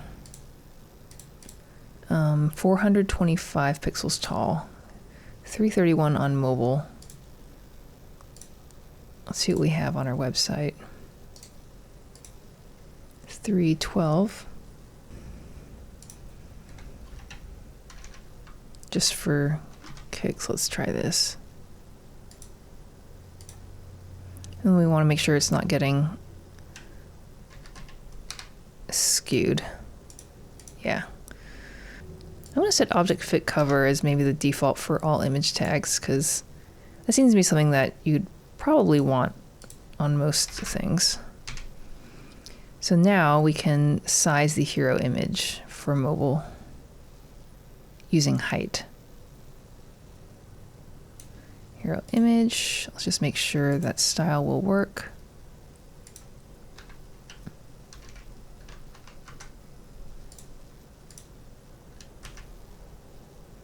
So it's 312 right now. So let's say height 331 pixels. So I think it needs to be hero image tag maybe.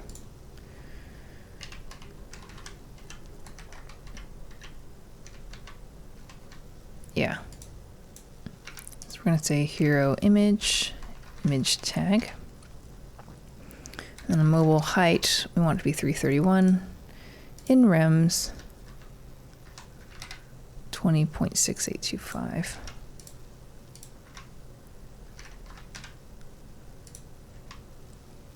And then we're probably going to adjust this for tablet.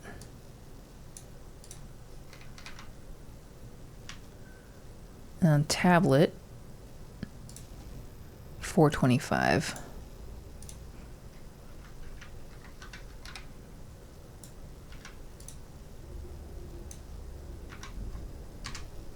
All right, now let's check tablet.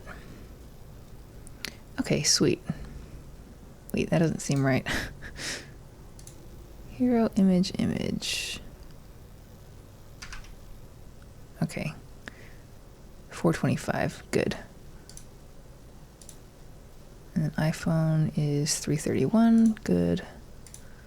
Okay, and then we need to add some padding. Because you can see the column ends here. So we need to figure out whatever padding this is. It's a little bit bigger than the gap, which is 30, so I'm going to say maybe 40, 48 maybe. So let's add that. I think the picture tag should have it. Let's try margin left, 48 pixels. And that should be fine. And margin collapse doesn't happen with horizontal margins, just vertical. So I think we should be okay setting the space with margin. So here is the media query for medium. And it looks pretty good. Okay, let's go back to the design and just kind of compare again. Okay, so yeah, much closer. Okay, I think I'm pretty happy with that. So let's now figure out the desktop styles. Okay, so let's do the height of the image. So on desktop it's 480. So that should be relatively easy to do.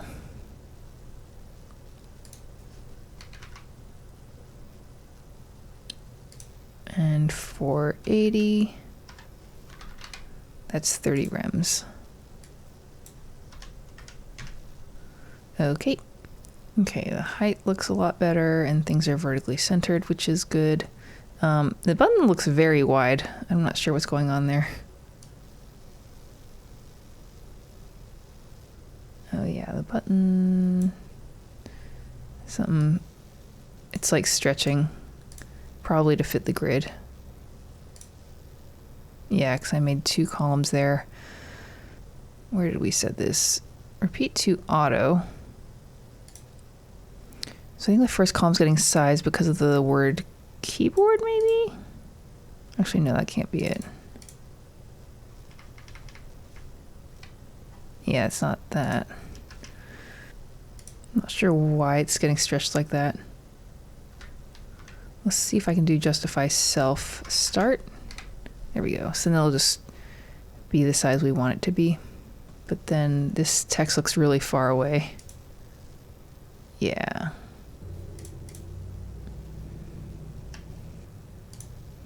What if we set the grid to be, instead of repeat to auto, what if we did auto 1FR? Okay, so that actually does look more like what we want. Let's do that. That's for the hero text grid. Grid parent. Hero text. Okay, so grid template columns repeat to auto is going to be replaced by auto. So it'll take the width of the button and then 1FR to get the remaining space. Okay, much better. And then I think we did want a gap there. Well, maybe we'll bring it back to 32. Or maybe just for desktop. Because I think there wasn't enough space on tablet. Column gap. We'll start with 32. And then, oops, we want this for desktop, not tablet.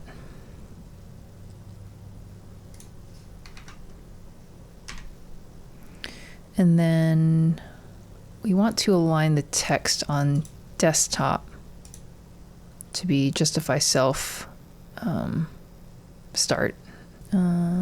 P class info, hero text info. Let's do that. Let's copy that style rule.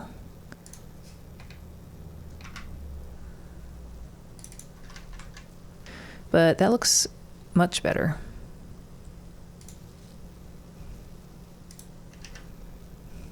There we go.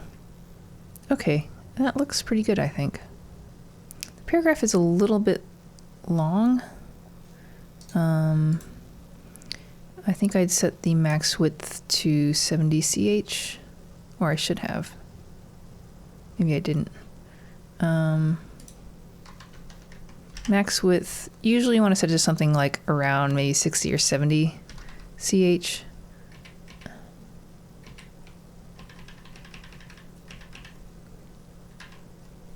So it looks like the design experience is on the 3rd line by itself. And then the bank.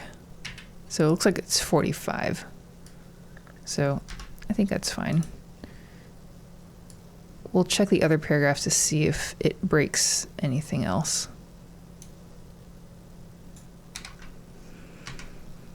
Okay, so let's just check on iPhone.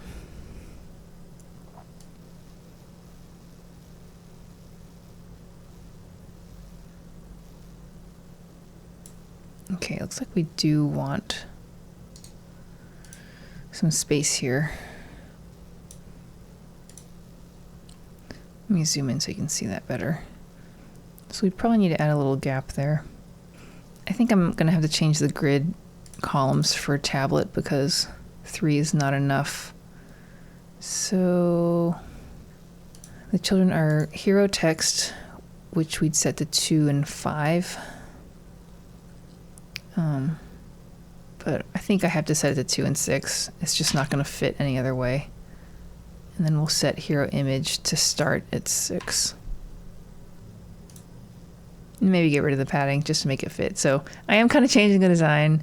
If this is a real world experience, I might get in trouble with the designer, but I feel like it's okay to stretch things a little bit. So hero text is going to be 2 and 6 on tablet.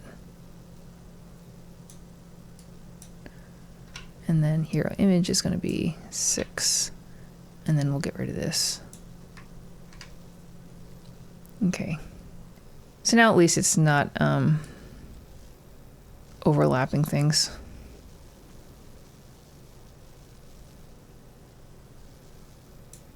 And maybe we can get rid of the justify self end thing.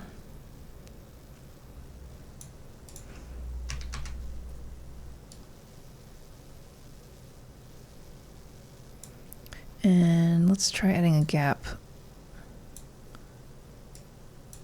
The gap back. All right, so here's iPhone. I think that's fine. Okay, I'm happy with that. So we don't need that style anymore. So let's check out how it looks. I might need to adjust the object position. Let's try it here. Object position, left, center. Just to make sure that this side starts. And that's for hero image. Okay. I need to add a max with CH there too, because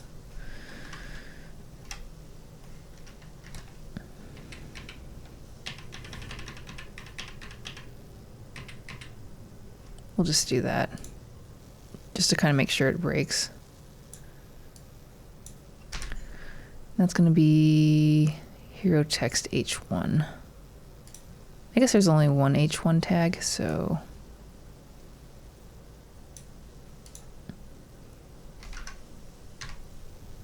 okay. So here's iPhone.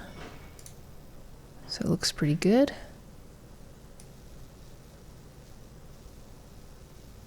And here's tablet. And keep going out, there's desktop. Okay, and then we need to get the gray block working. So it's up at the top. So let's turn on our grid lines again. And I think we can say align self start. And that's for the desktop styles.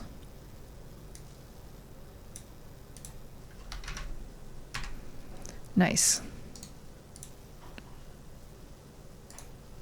All right, that's not looking too bad. All right, so let's check out the next section of the website on the Figma design. So under the hero is this section, which has 2 photos and then a text block underneath. And if this is all we had, I might think that we would just work on the 2 photos and then make the text block separate. But if we look at the other versions of the site, on tablet, we have the 2 photos and again, the text block's underneath it.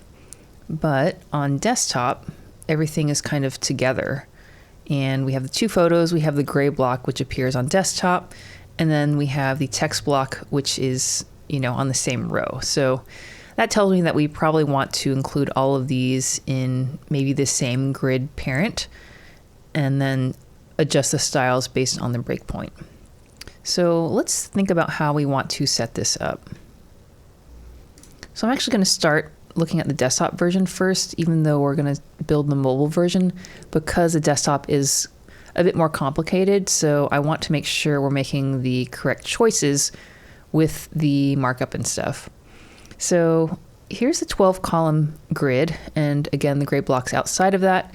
And then inside the grid column, we have, 2 photos, and then the text block is on the side here. And it really looks like these go together. So I would probably make each of these 3, or actually 4, 3 plus the gray block grid children. And then this would, inside here, we would sort of align that, you know, using Flexbox or grid or whatever. Then on tablet, it does change where the text block is now on the second row under the 2 images. And this looks like it's really just, I would maybe use either grid or Flexbox for this. With this, I think it might be hard to use grid for this because we'd have to like split it into 2 rows, which looks like we could do, but my instinct is to make this a Flexbox parent inside as a grid child. So Flexbox parent for the headline and the paragraph text, which allows us to then on tablet, if this is a Flexbox parent, we could fairly easily align the headline to the left and the paragraph to the right. And we don't necessarily need to worry about how much space there is between, just because we're just going to kind of make them fit and size them. And then on mobile, this should work as well, where if this is a Flexbox parent, inside the grid, we can easily align those elements. So let's try that. So in this section, we'll maybe call this a features section, or let's call this a details section, and then we'll make the features section below that. So in this details section, it'll have the gray block and then the 2 images and then the text block as the children. Okay, so this details section is kind of similar to the hero section. I think their markup might actually be similar enough with the picture tags for the images, and then also it has the gray block, and of course we're using the grid main class. So I'm going to duplicate our hero section, and then here's a duplicated version. And let's rename the hero class. So Control D is a shortcut in VS Code where you can select the next instance of a selection. In our case, I'm selecting hero. So if I press Control D once, it'll select hero text, hero image. So now I can rename it to details for all those cases. So let's save that. So just kind of make sure that we are not renaming anything else. Okay, so I think that's pretty good. Okay, and then we'll update these images. So let's start making the markup match what we have in the design. All right, so in the details section, the gray block is first, whereas in the hero section, the gray block was last. So in the details section, let's take that gray block div, and then I'm going to make it the first child in the grid main block. Okay, and then after that, we have 2 images. So let's move the text down to the bottom. And we want to have 2 images, so I'm going to duplicate this. And we'll probably have to add some new classes since we have 2 picture tags now. Let's just save our changes so far. Here we go. All right, so let's figure out what we want to call the first and second image.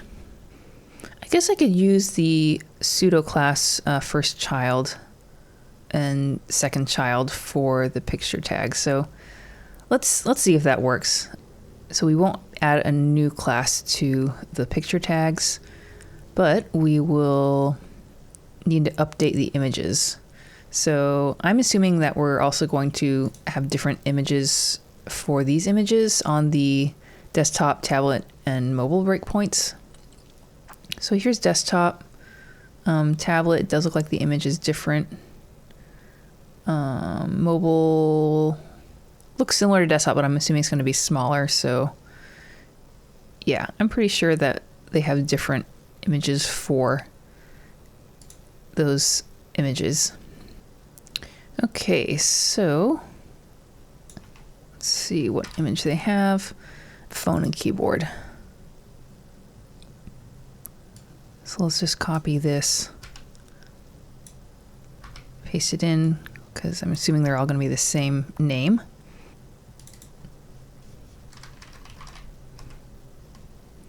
And then we will have to add the width and height for those.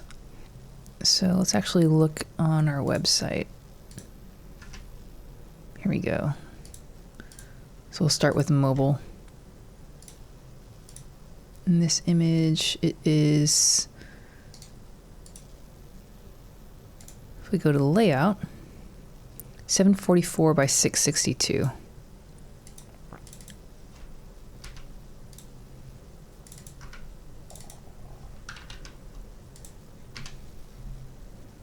Okay.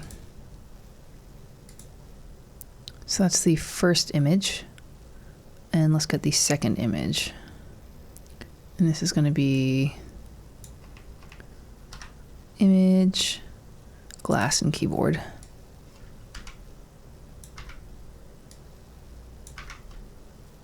Okay.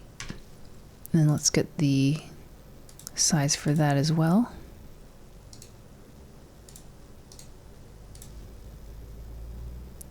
Um, 440 by 386.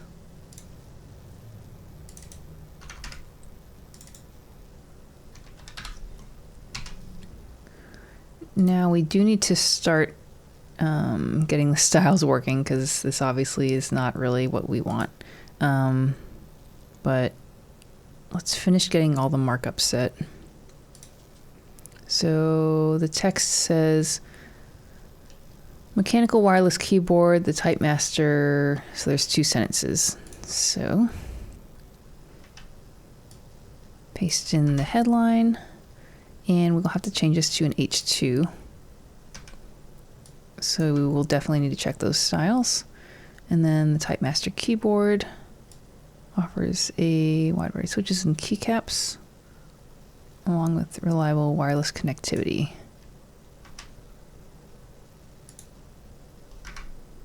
Okay, that's good. And then there's no button, so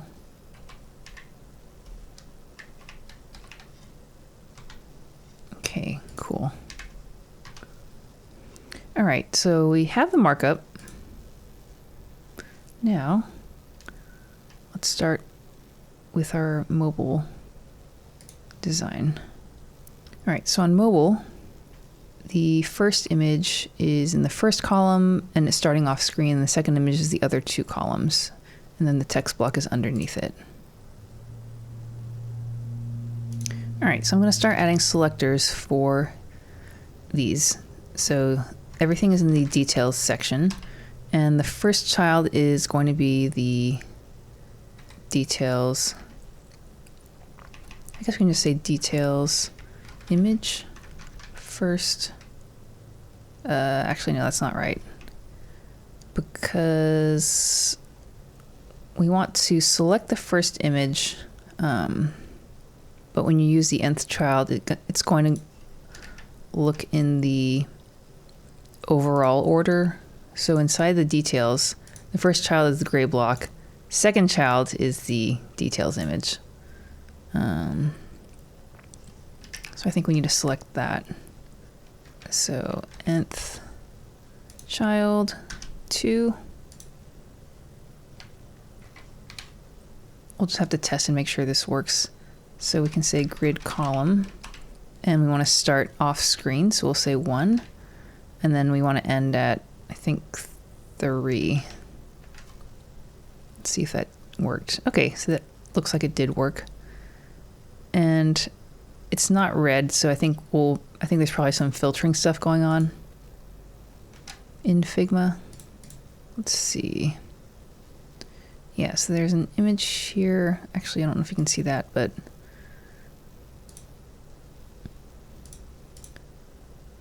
there's an image, and then it's using a multiply filter. And then there's this like orange mask. So since we're here, let's just copy this orange color, because I think we need to save it. Maybe it's the same color as the orange color we have already. Let's see. 228952. It is. Okay, so we can just use that, which is good. Okay, so we will figure out the orange filtering later on. Let's just get all the styles working. Okay, so the next one is the next photo. So let's duplicate this. This is going to be nth child 3. And then this one starts at 3 and ends at -2, I believe, because it's the second to last line from the right side. Okay, so that works. And then we need to get the text block. Let's see what class that is. Details text.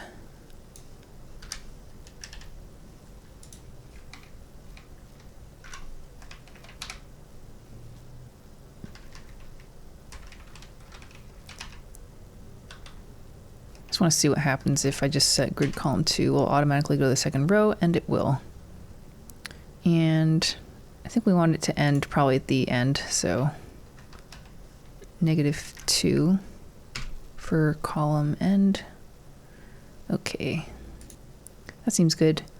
And just for development, I'm going to add a little extra padding on the bottom of the body so I can scroll up so you can see it a little bit better. 60 VH. There we go. So this is really just for the video. Okay, so we got the image, second image, and then the text block. So I think we're good in terms of layout. Now we need to get the images styled. And it looks like we have those rounded corners, which we did add to the hero images, but we might need to add some global styles for these rounded corners. So I think I added that on the picture. Okay, so maybe I'll add the border radius and overflow style to just the picture tag since we're using that for all the images. Here we go. So then we can reuse it. So I'll add it to the picture tag. And I do want to keep all my tag selectors, together before the class selectors. There we go. Okay, so it looks like we do have our border radiuses. Oh yeah, so I only had set it because based on here, so might need some helper classes. I could either add individual styles for the images or add a helper class. So like flush left would only have the corners on the right side, flush right would only have the corners on the left side, and so on. So let's do that just for the sake of trying to make things a little bit more reusable, even though these are the only images that really exist on the website. So we're gonna have by default border radius all around, and then picture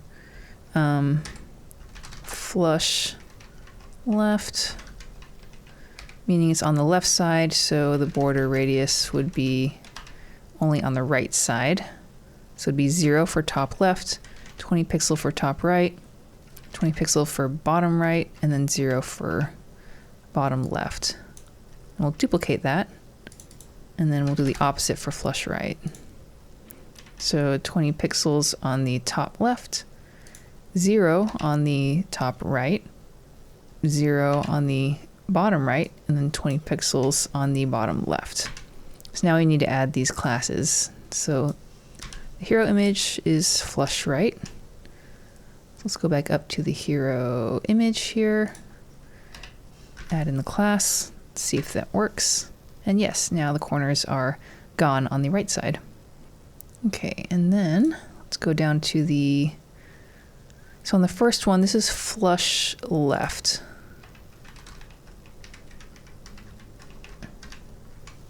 So now the image is flush to the left, and then the second image has all 4 corners, so it does not require a helper class. So I think that works pretty well. So next, we need to get the layout of the text block under the photos. And we also need to get the spacing. So it looks like it's 64, which I think was a space medium. So we could do is add that as the gap between rows. and probably will work for there too. Yeah, so let's try that, see if it works.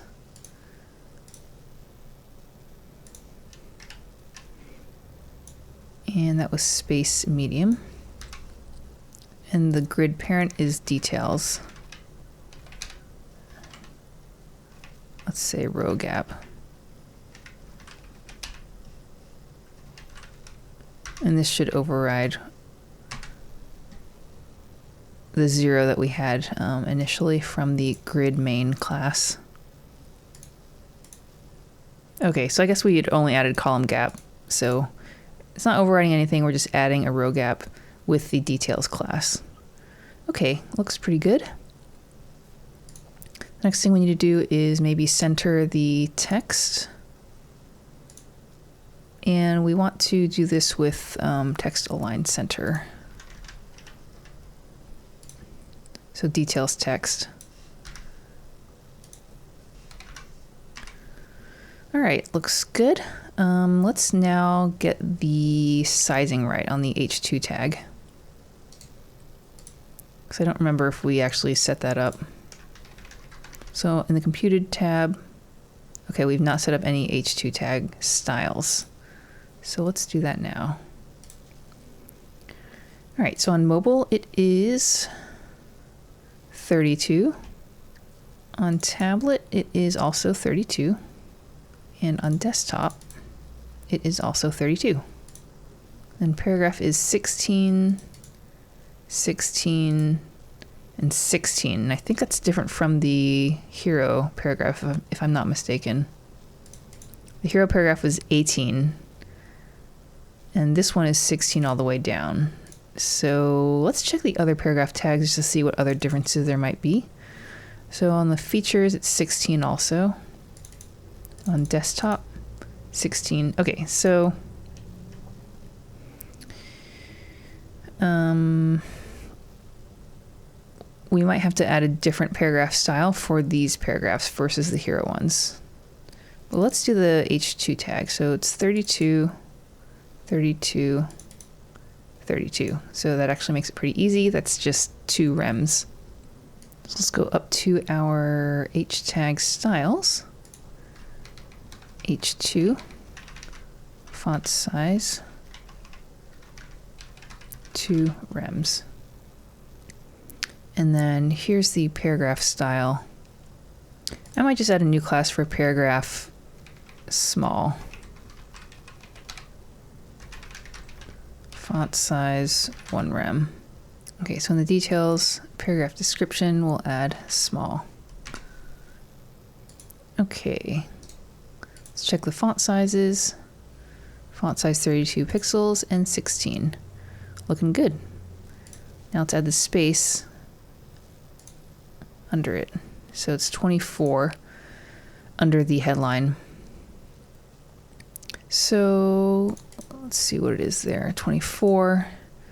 And then here on tablet, they're next to each other. So I'm going to make the text block a flex parent and set gap to 24. So this is details text. Here we go. I guess we'll just add it under there. So display flex gap 32 pixels, and by default we want it to be flex direction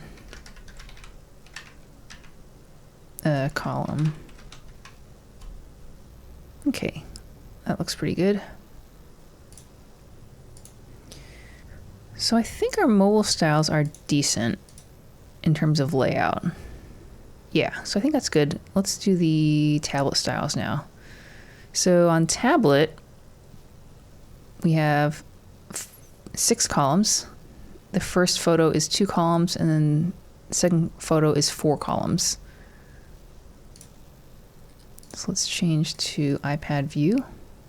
So I'm going to copy, I guess, these I don't need all these styles, so I'll just copy the selector and then add the brackets. So in our tablet media queries, add this in. Okay, so the first photo is, let's check it again. So nothing is going off screen this time, so it's just in the columns. So the first photo will be 2 and ending at 4. Oops. Ending at 4. And then the second photo will be starting at 4 and ending at negative 2. What's happening here? I think the image isn't loading because it's showing the alt text. So it's the second image. Wait, yeah, second image. It was mobile, image, glass, and keyboard, and then tablet. Oh, I forgot the file extension. There we go. Okay. So layout-wise, that looks pretty good.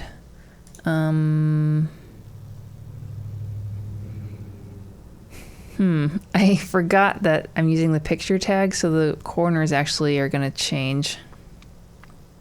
So we might need to set separate ones for each of these. Oh, this one is supposed to have all of its corners.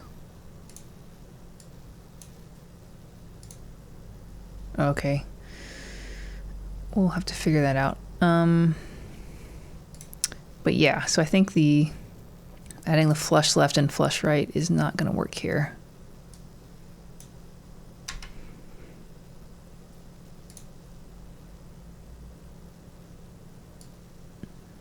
So we're going to have to fix all those corners, starting with the hero image, because we kind of messed that up.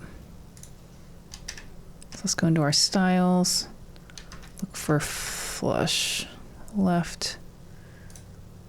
So flush right was here, and that's going to be the hero image on mobile and tablet, I believe.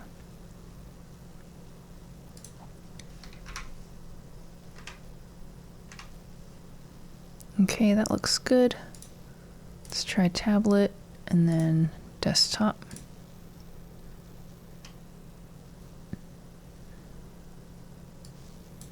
Okay. That seems good. So I think I already had added the border radius on all sides. Okay. Let's go back and check our features, or our details image rather. Okay, so the first picture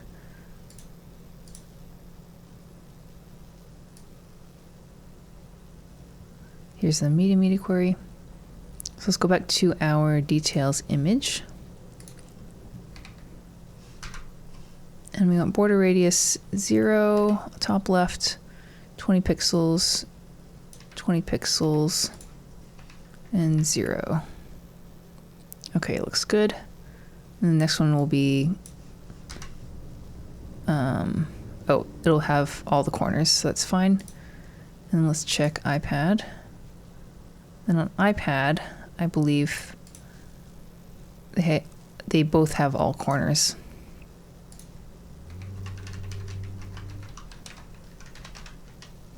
There we go. Okay, so that's good. We do need to check this layout here, because it's not going all the way across. And I think that's because of the width and height attributes here. So we might need to change this a little bit. So I'm going to say, I think the height is not tall enough.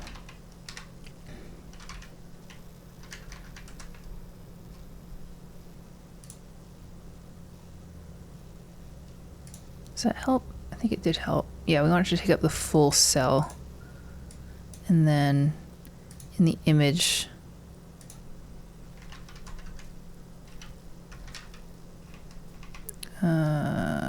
cover? Looks like the image is not taking up the full width and height.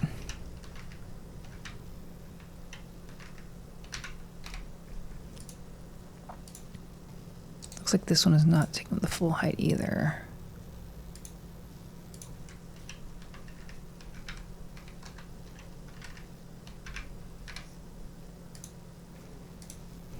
Okay, let's refresh to go back to our saved styles. So I think we need to add some styles for the details image for both of them.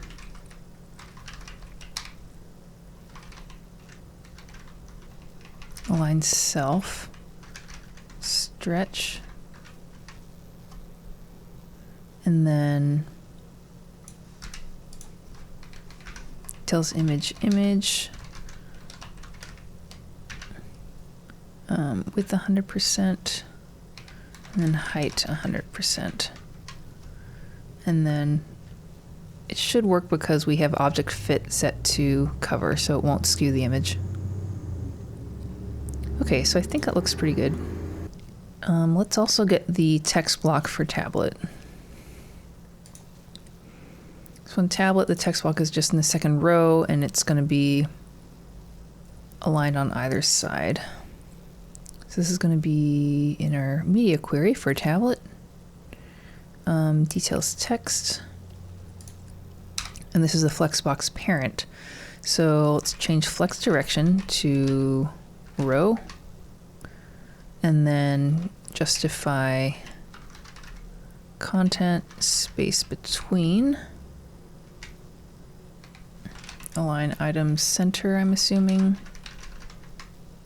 And then we also, I think, want to text align left because it was just centered on mobile. If I can type. All right, not bad. Why is my body padding not working? Oh, I added padding block. This is just to add more space so I could scroll. So let's change that to margin bottom. There we go. So that looks actually pretty good. Let's just check the design again. So yeah, they're both left aligned, and then 3 lines on the paragraph and 3 lines on the title. So I think that looks good. Yeah. Let's see what else we need to do here. I think we need to add the proper space between the 2 sections on tablet. I think we added, oh, we also might need to add space on mobile. Let's check that too. So on mobile, it's just 30 pixels, or 24 rather. Let's see where these are getting added.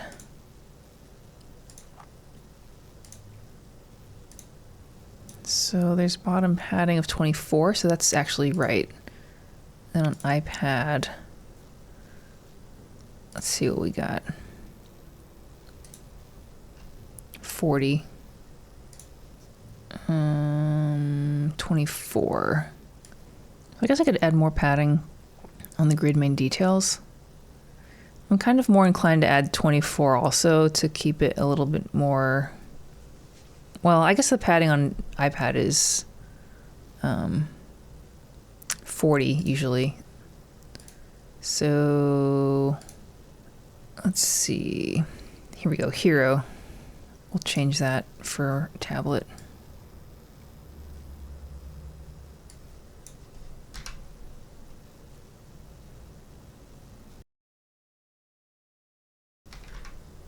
Oops, I forgot.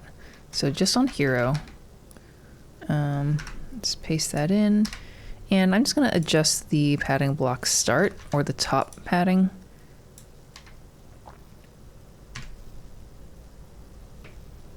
Or end rather, for bottom padding, my bad. There we go. Although I think it was supposed to be 40. So I think this was the case where I was thinking about using media query to change the value of space small. But let's see where we're actually using this. Hero. Okay, so just those 2 cases. So in that case, I don't need to adjust the padding here, what we're going to do is in the medium media query, I'm going to change the value of that CSS custom property.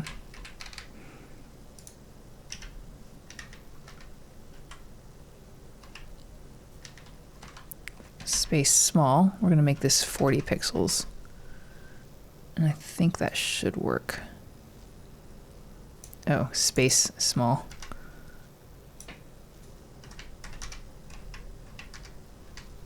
So now you can see it did increase. So if we go, so here it is 24. And right when we hit 700, it changes to 40. Okay. So that seems good. And then there's 72 pixels of space there. 64. So this is the medium space. So let's change that to 72 for tablet. And that was added on row gap. Here, space medium. So we're going to change this space medium. Instead of 64, it's now going to be 72. Okay, so this is working assuming that the design is going to be consistent in terms of what spaces are what. If things are kind of arbitrary, then it doesn't work. So I'm just trying to make the spacing kind of consistent. Oop, that's not good. So we need to center.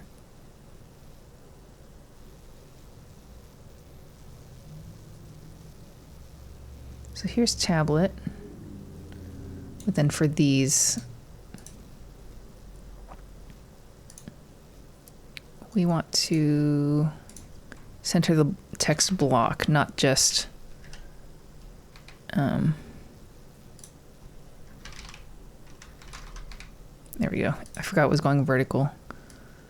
So we want to center the text block by using the align property with this flexbox. So details text. Let's make sure it doesn't mess anything up. So here's the mobile view. And then looks good. This is getting a little, I guess it's fine. It's still readable. And then it goes here. Okay, I think that looks pretty good for tablet.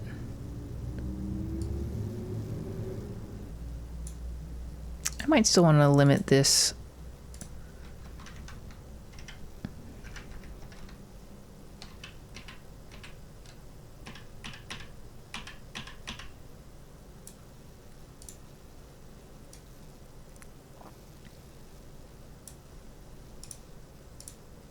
So here's iPad. I guess it's okay. And here is desktop view.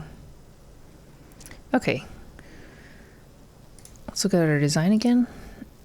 And on desktop, we have the gray block. And then let me turn on the columns. We have 3 columns for the first photo, 1, 2, 3, 4, 5, and then I guess either 3 or 4, probably 3. Okay, cool. So 3, 5, and then skip 1, and then 3. So let's copy these.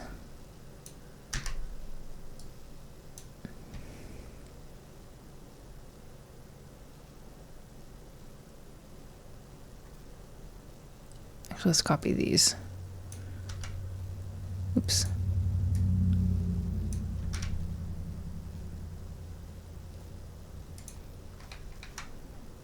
And then I don't think we need any of these. Okay, so let's start with the gray block. Oh, and we need to separate the details gray block. So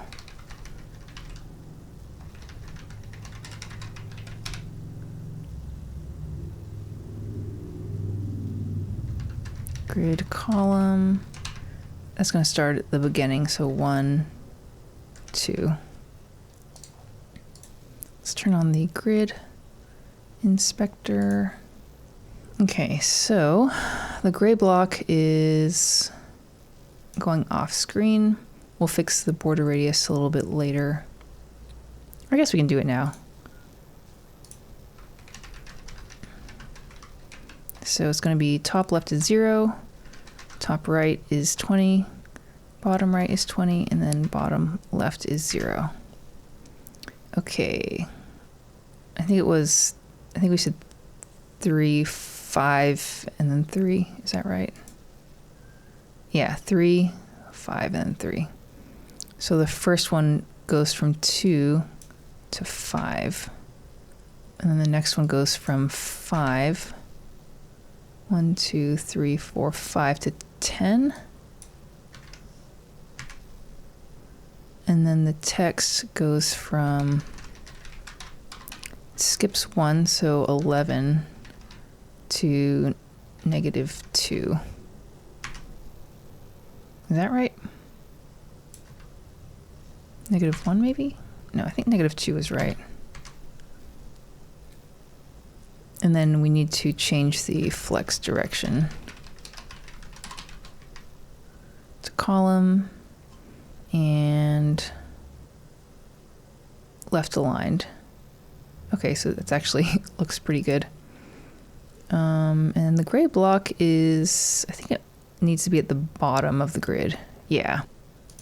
So we can do that with align self end, I believe. There we go. Okay. And then all the border radiuses seem good. Let's turn off the grid highlighting just to see how things look. And that actually looks pretty good.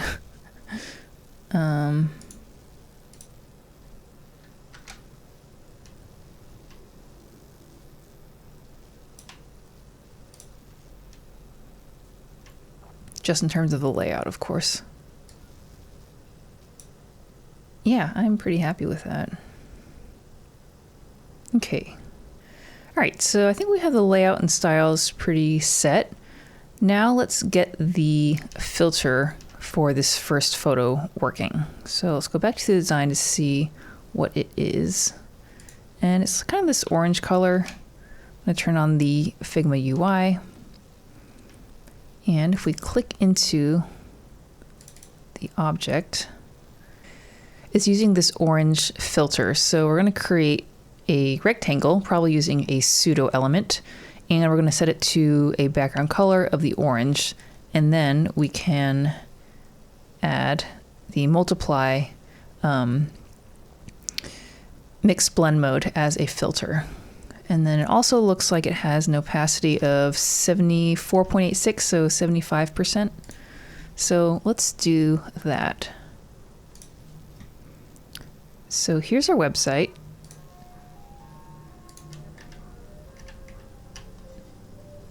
And this is going to be the first details image. And let's just make sure we're in the right set of styles. This is going to be on our default styles. So here we go, details image nth child 2. So to add the orange rectangle, we're going to create a before pseudo element. And when you use a pseudo element, you need to set the content to something, even if it's just an empty string. Otherwise, it's not going to exist at all on the site. So here, we want to set it to position absolute. And we're going to set inset to 0. This basically is a shorthand property that lets you set top, right, bottom, and left in terms of where it's positioned. And because we are making this position absolute, we need to make the parent, which is the nth child 2, position relative to kind of anchor the absolutely positioned child. And let's add the background color. And it's going to be the orange color. So there we go. So we got this. Oh yeah, let's set opacity to 0.75. So you can see it's kind of working, but we need to add mix blend mode to get this working as well. And it was set to multiply. There we go.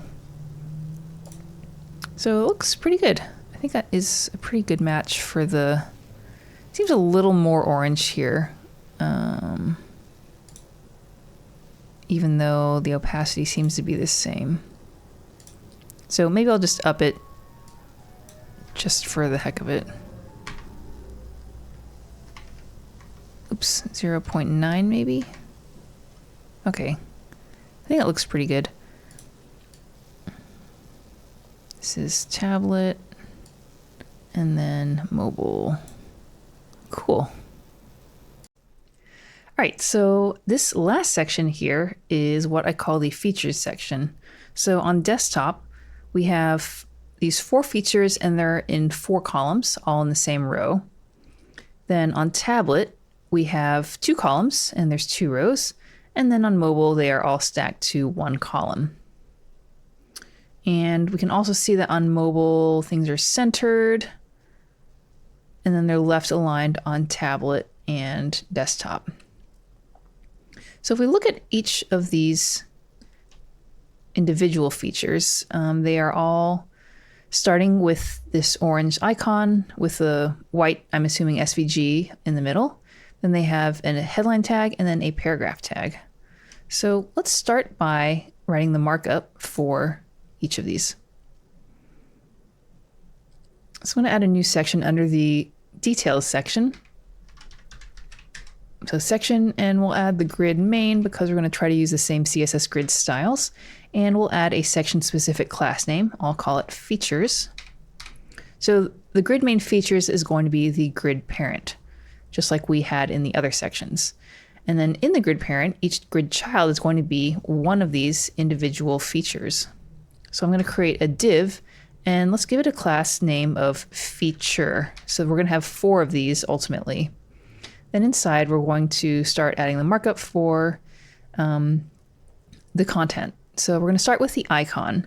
So the SVG is inside this orange box. So that tells me we probably need to create a div, and let's give it a class of icon. And then inside the icon div, I'm going to create an image. Oops, image. And then let's just load the source for the first SVG. So assets, probably shared. And then this is icon compatible since the title says highly compatible. So we'll do that. And then I'm going to leave the alt text blank because these are really more decorative images. They're not really giving the user any important information that you wouldn't otherwise know. So when you have the alt attribute, but you leave it blank, this tells screen readers that it's a decorative image, so they're going to ignore it. If you don't have the alt attribute at all, then screen readers, I believe, will read out the entire file name, which would be, I think, a little bit annoying for the user as they're navigating. And then we also want to add width and height attributes. So let's figure out what we want those to be. So let's see if we look here. If possible, I'd like to set the image to have the same size attributes for all of these, if it works. So let's see if they're the same or different sizes. So the first one is 25 by 20. And then the next one is 18 by 28. So they're kind of different. 32 by 20. And then, whoops, 32 by 32. So what I might do is 32 by 32 is the biggest image size for these SVGs. So I might just set the image attributes to be 32 by 32. And then each of the individual SVG files will get loaded inside that 32 by 32 container. So we'll see if it works. All right, so after the icon, we're going to add our headline. And I'm going to make this an H3 tag because if you remember, up at the very top, Type Master was H1, and then after that, Mechanical Wireless Keyboard was H2, kind of expanding on that Type Master keyboard idea. And then these 4 features, I think, kind of expand on the features of the mechanical wireless keyboard. So in terms of a hierarchy of information, I think it makes sense to make these H3 tags. So H3, and then let's get that copy. So highly compatible.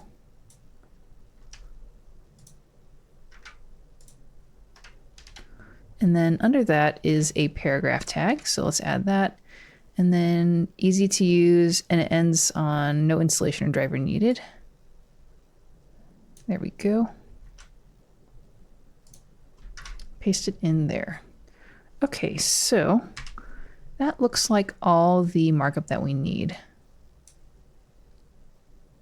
So now I'm going to start adding the basic styles for this first feature. So we're here on mobile, and this looks a little messed up, so maybe we can add some styles to have it placed in the right part of the grid. So the grid main features, I'm going to turn the grid lines on.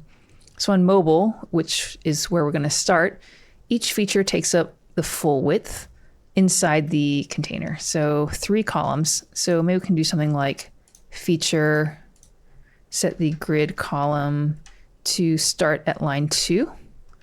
And then let's try span 3.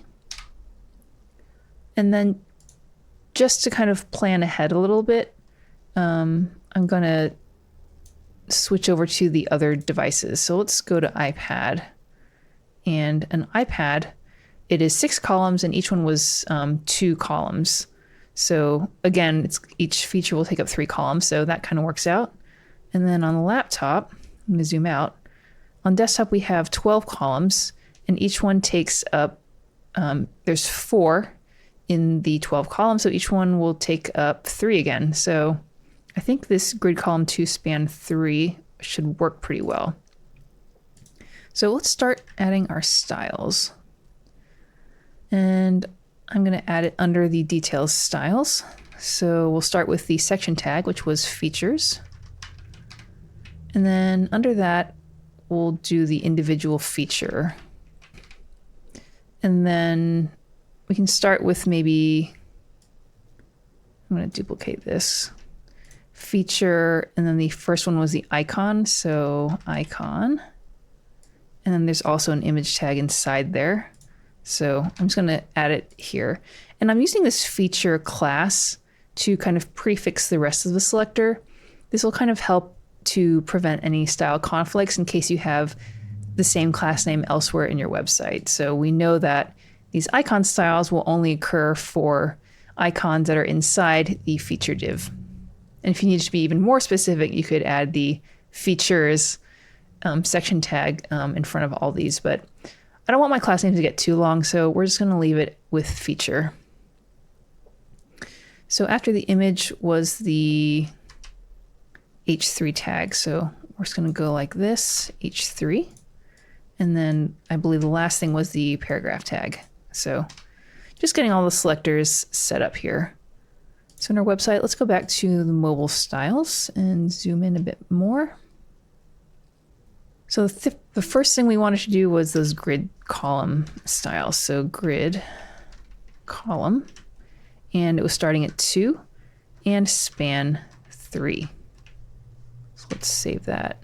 Okay, looks good. Now let's start working on the icon. So we can't see anything because the SVG is white.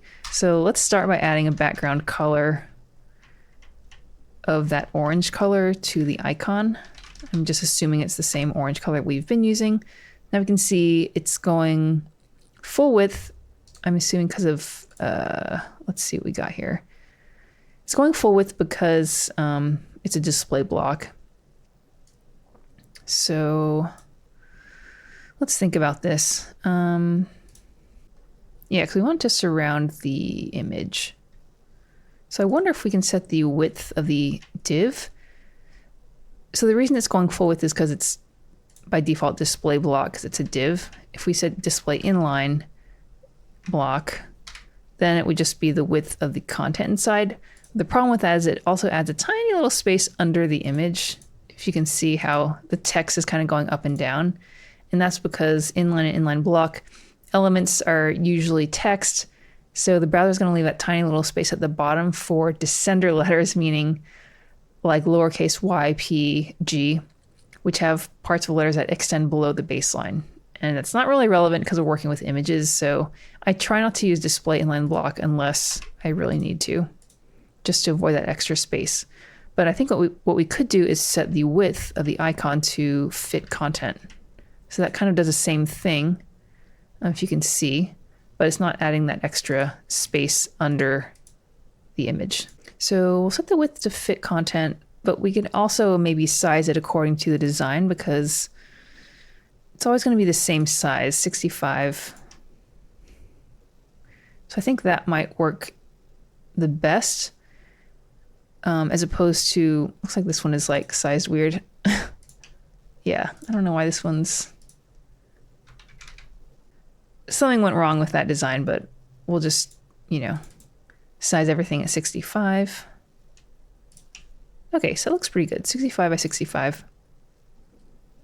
So instead of width fit content, I think we can do width 65 and height 65. Width. And do we want this to increase as the font size increases?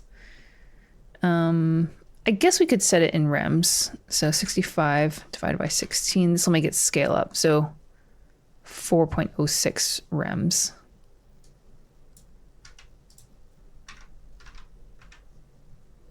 And then we'll set the height to the same thing. There we go. And then the border radius around those corners, it is 16. And we'll set border radius with pixels. Okay, and then we also want to center the SVG inside the icon. So what we could do is say display grid, place items, center. So this will set justify and align items to center. There we go.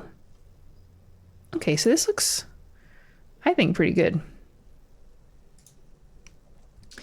Next up, let's get our spacing right. So let's check the spacing on the different breakpoints. So there's 48 pixels of space between the icon and the headline, and then 24 below it. And let's check on tablet. Oops. 40 above and 24 below. 48 and 24. So it's a little different. 48 and then 24.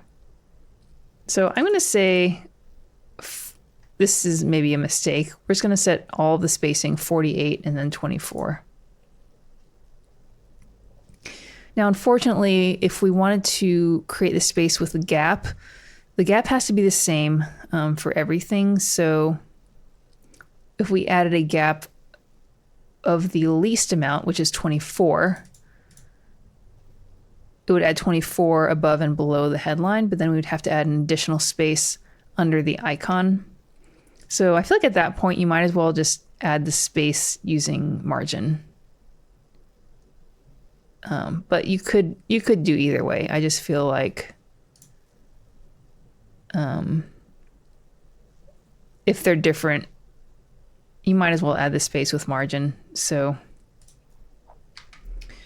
oops, no, that should be icon.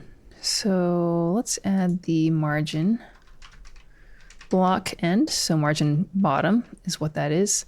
And that was 48 pixels. And then we also want to add margin block end to the, under the H3 tag. And that was 24. And we'll just use that for all of them. There we go. Now let's check the text styles, because I believe this is the first time we've used H3 tags. So let's start with mobile, and they look like they're the same font size. So the font size here is 24. And then 24 on tablet.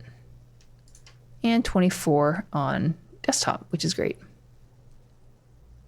Let's just double check the paragraph. 16, 16, and 16. Nice and easy. So the H3 tag right now is, if we filter for font size, has no styles. So that tells me we didn't add any styles. So here's the H2 selector. I'm going to duplicate it to make the H3. And it was, I can't remember. It was 24. So 24 is, I think, 1.5 rems. Let's find out. 24 divided by 16 is 1.5. I can do math. Okay, it's 1.5 rems, and then the paragraph, we want it to be the small one, which was one rems across the board.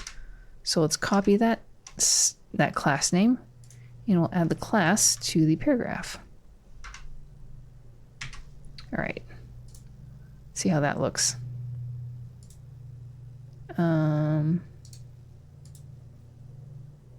Oops, did I forget to save? I forgot to save. There we go. Okay, that looks much closer to the design. Awesome. Now, this looks pretty good. The last thing we need to do is figure out the alignment, because on mobile, everything is centered.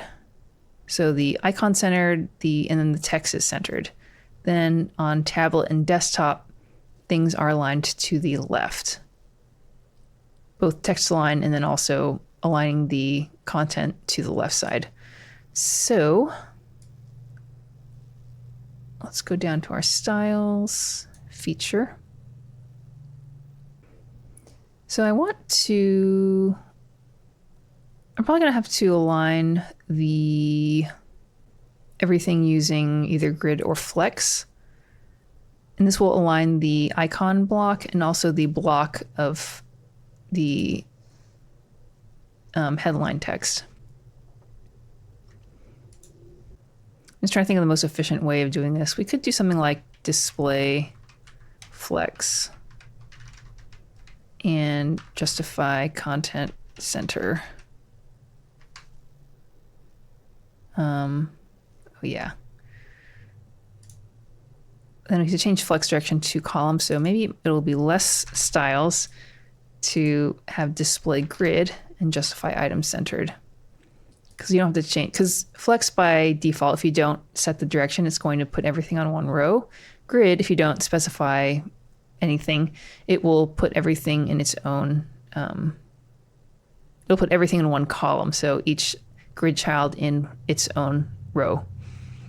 So this might be easiest. And let's also see if we can do text align center here and just have that get inherited to the elements, just so we have all the alignment styles kind of in the same place. So this actually looks pretty good.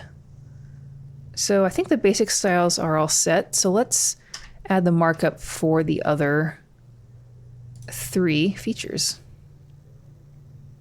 So we'll just kind of have the design open here as a reference. Okay, so I'm going to duplicate the feature 3 times.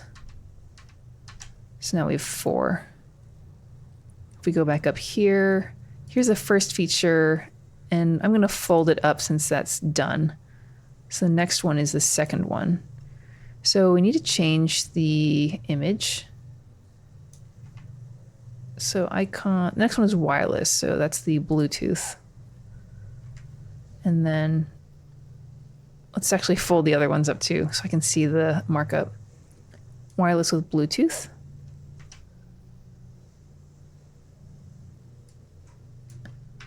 And then the paragraph, powerful, yada yada, plug the unifying receiver into your keyboard, into your computer.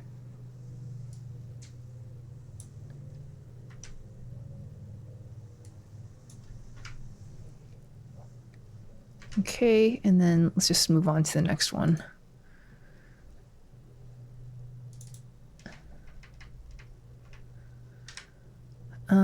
Capacity battery, there we go. high capacity battery. Whoops, kind of lost my place here. Let's fold up the second one. And then equipped with a enjoy 40 hours of usage time between charges. There we go.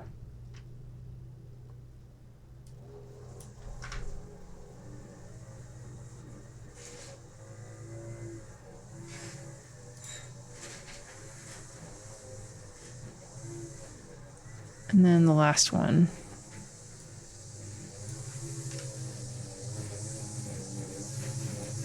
Light. I apologize. We're just going to get through this. So RGB backlit modes.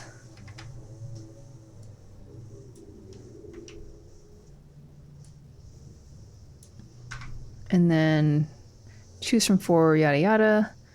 The last sentence is helps you type in low light conditions. So I think there. All right.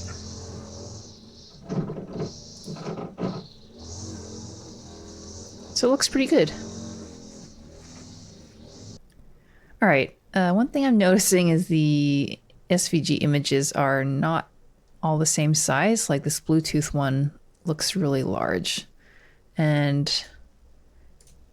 from the box model, yeah, it's 47 pixels tall. So I think I need to add some styles to size the image tag.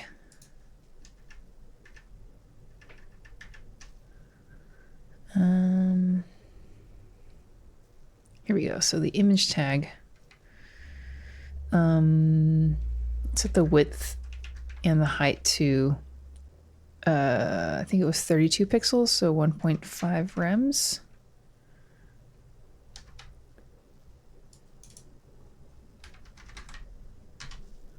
Okay, and then we need to set object fit to contain so it doesn't crop out anything. There we go. Okay, so that looks a lot closer to the design, I think. This thing's a little small, 24 by 24. 24 by 24.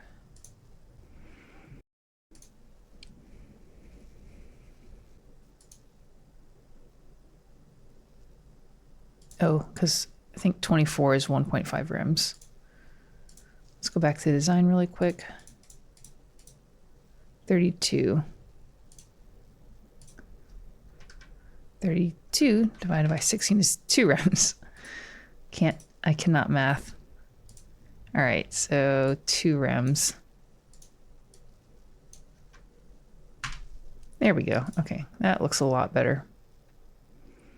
And we also need to add space between the different features. So let's check that out. So on mobile, it looks like it's 64 between mobile and then 72 on tablet. And then desktop is just one row. So 64 and 72. So let's see if we saved any of that as a style in our custom properties. So medium is 64. So let's search for that.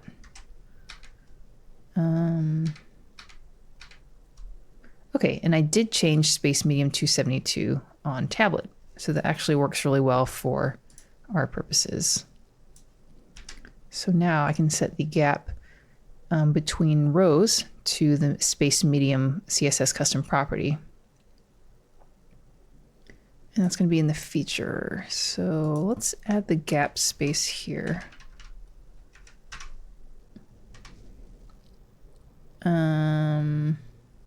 Oh, that's not right. Because the feature is each individual one. So features is where we want to set gap. And I should set this to row gap. There we go. So 64. And then goes up to 72 on tablet.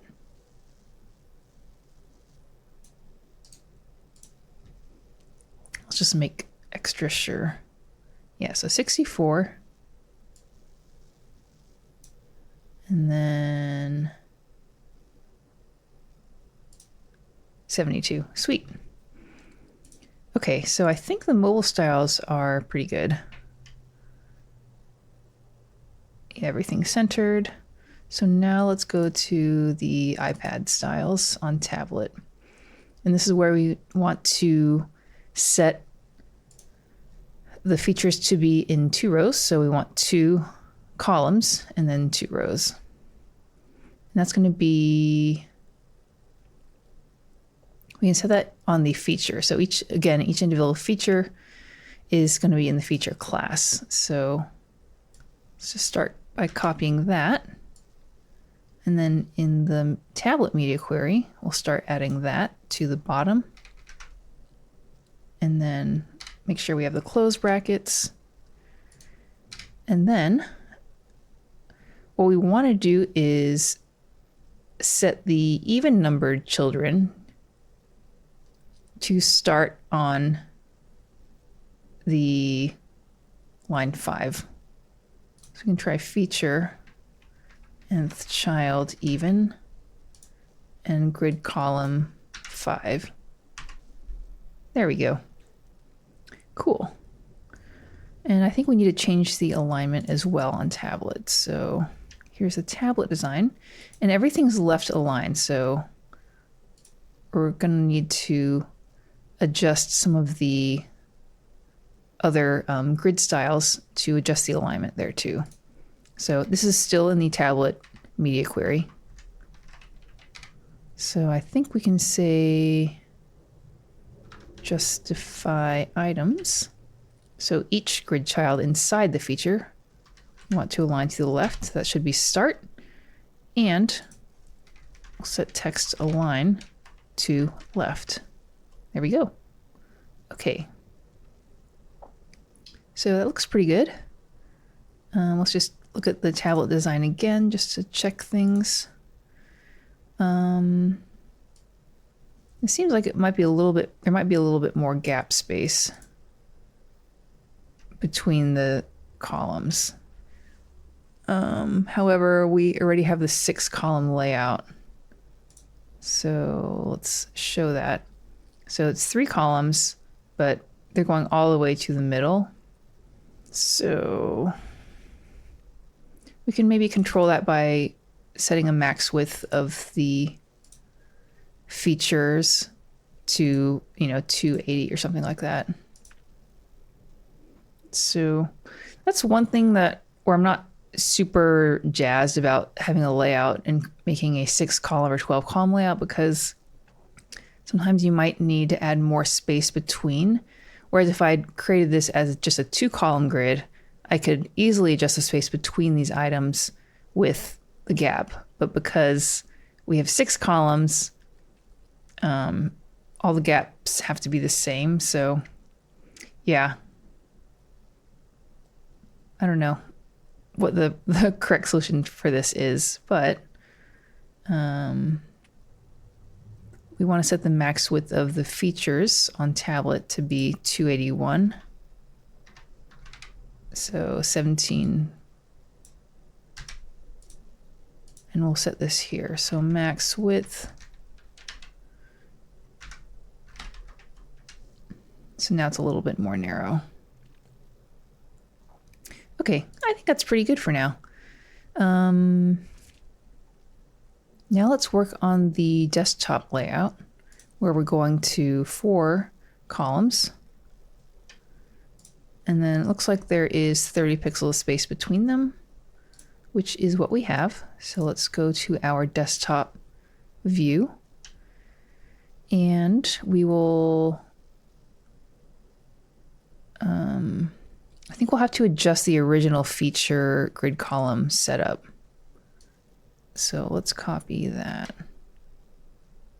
Because we originally had each one start on line 2. So how do we want to do this? grid column start, and let's set it to auto to try to get rid of the 2. Okay. And then I think what's happening here is I'd set the even numbered children to start on line 5, which is not, which I also kind of want to get rid of.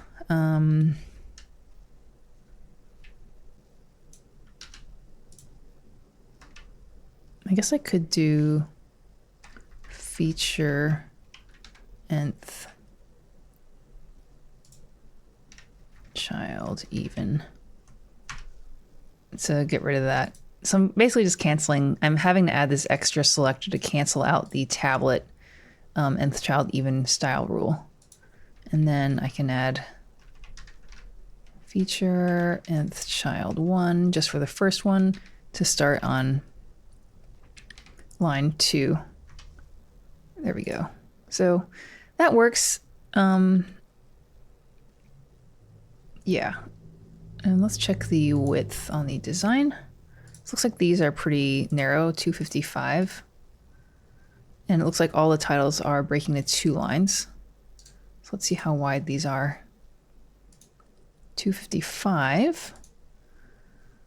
But the text is breaking. So I'm guessing they did this because in the design because you want all your titles to be the same like number of lines so that they align correctly. Because right now you can see this first feature has a title that's 1 line, so it's kind of centered and slightly, and also the last one. So it's kind of throwing off the alignment because usually people want the titles to start at the same level. So what we could do is maybe throw on a max width type of thing on the H3 tag. So max width, let's say something like 10 ch.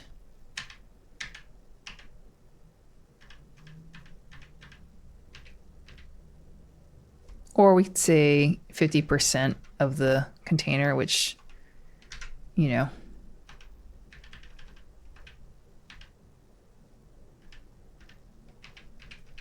so let's just do the width one.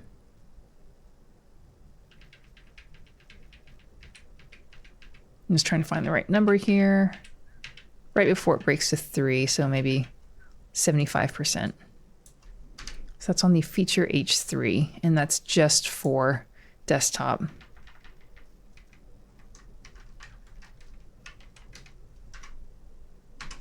Alrighty. So that looks pretty good. So now here's the desktop view. So if we go down to tablet, break the 2 columns, and we have 1 column on mobile. So yeah, I think that looks pretty good. Another thing we probably need to do is figure out the spacing in terms of the space between this and then the photos above it. So let's figure that out. So on desktop, it is 168 pixels under the photos.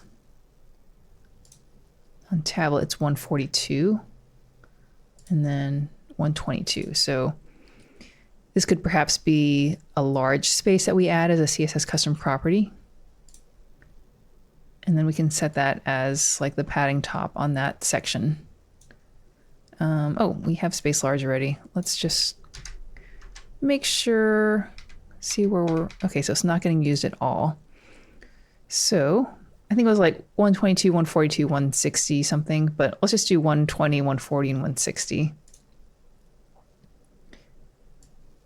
So we're going to copy this, and then we want to find the next instance of root.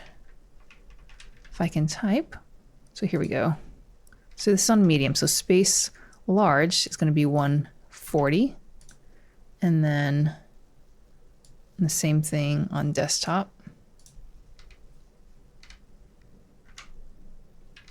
Space large, and we'll say 160. So now we can set the features.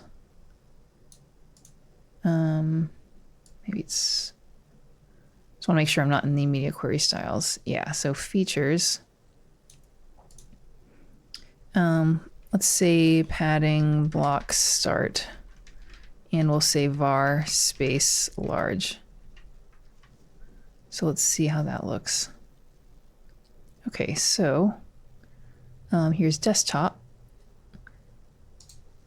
And let's turn off the grid and then check out the layout. So we can see we have the 160 here.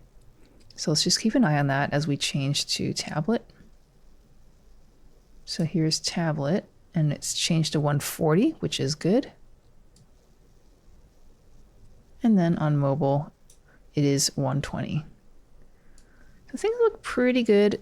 One thing you do also want to sort of keep an eye on is seeing how the layout looks right before and after you hit an actual breakpoint. So our breakpoint goes to 4 columns at 1200. So, how does this look in terms of alignment?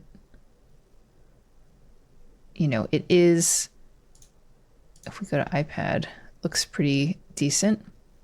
And it does get kind of separated as you get wider.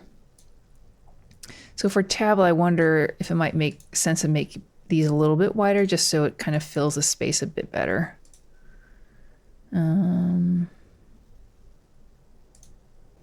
I did set a max width there. So I wonder if maybe we turn off the max width for tablet. So let's go into our tablet media queries, go to feature. Oh, I think this was for tablet.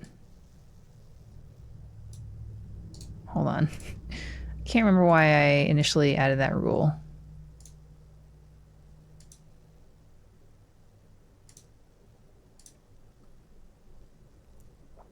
Let's check out the tablet's design. So in the tablet design, all the titles are 2 lines and the paragraphs are 4 lines. So maybe what we want to do is make the title always 2 lines, but allow the paragraph to get wider. So I had added that max width on desktop here, but maybe we could try adding it on tablet and see if that works for both tablet and desktop. All right, so here's tablet, and then desktop is using the same one. So this looks good. And then maybe let's try commenting out the max width on the feature itself. So let's try maybe changing the max width on the H3 tag to characters. So it goes to 2 lines at 13 characters. And it goes to 1 line at 23. So or 15 rather. It's a little exact. We'll do 14 characters for the H3 tag. So that way, because the 75% width, it takes the width of the parent, and on tablet, the parent is much wider than it is on desktop. Okay, so there's a little more breathing room, which I think is good.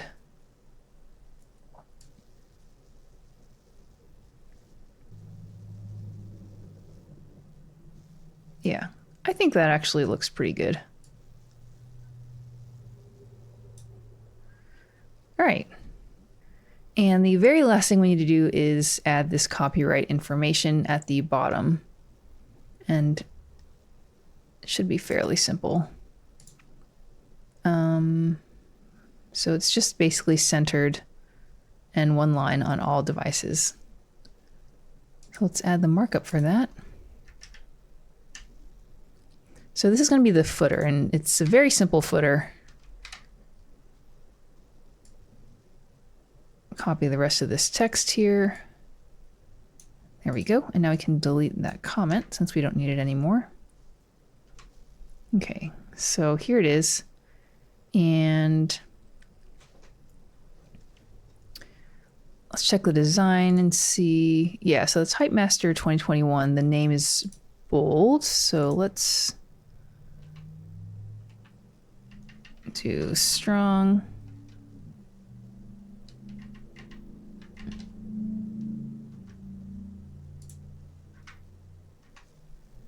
Okay, that looks fine. And just zoom in a bit so you can see.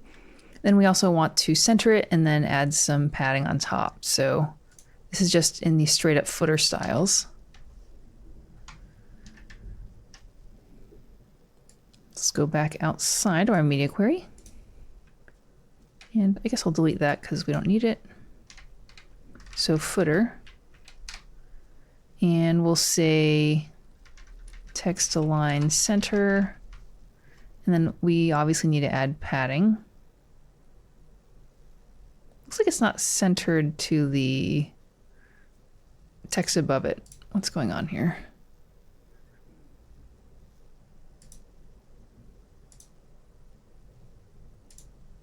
Oh, because the paragraph is set on a max width. So I don't want that max width, but I guess the simplest way to do this is footer P max width none. We could do that way. So that's probably just the simplest. And then let's add the padding. So how much space is there between the footer and above? 96. I might just make this another large. Yeah, 142. That was the same amount of space. 128. I'm just going to use space large for that because I think it's better to be consistent. So padding block start var space large. There we go.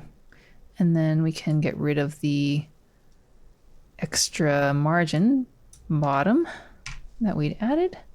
So there's the mobile site. Here's the tablet site. And if we zoom out, here is the desktop site. There we go, desktop site. And that's our site. Now, if you like watching these long-form live coding videos and you want more, you might enjoy my course, Responsive Design for Beginners. In it, you'll learn how to build a website from a Figma design with HTML, Sass, and a little bit of JavaScript. And along the way, you'll learn how to utilize all the most important parts of CSS, like building layouts with Flexbox and Grid, and making everything look good on all devices. Now, if you're interested, the link is down below, and thanks for watching.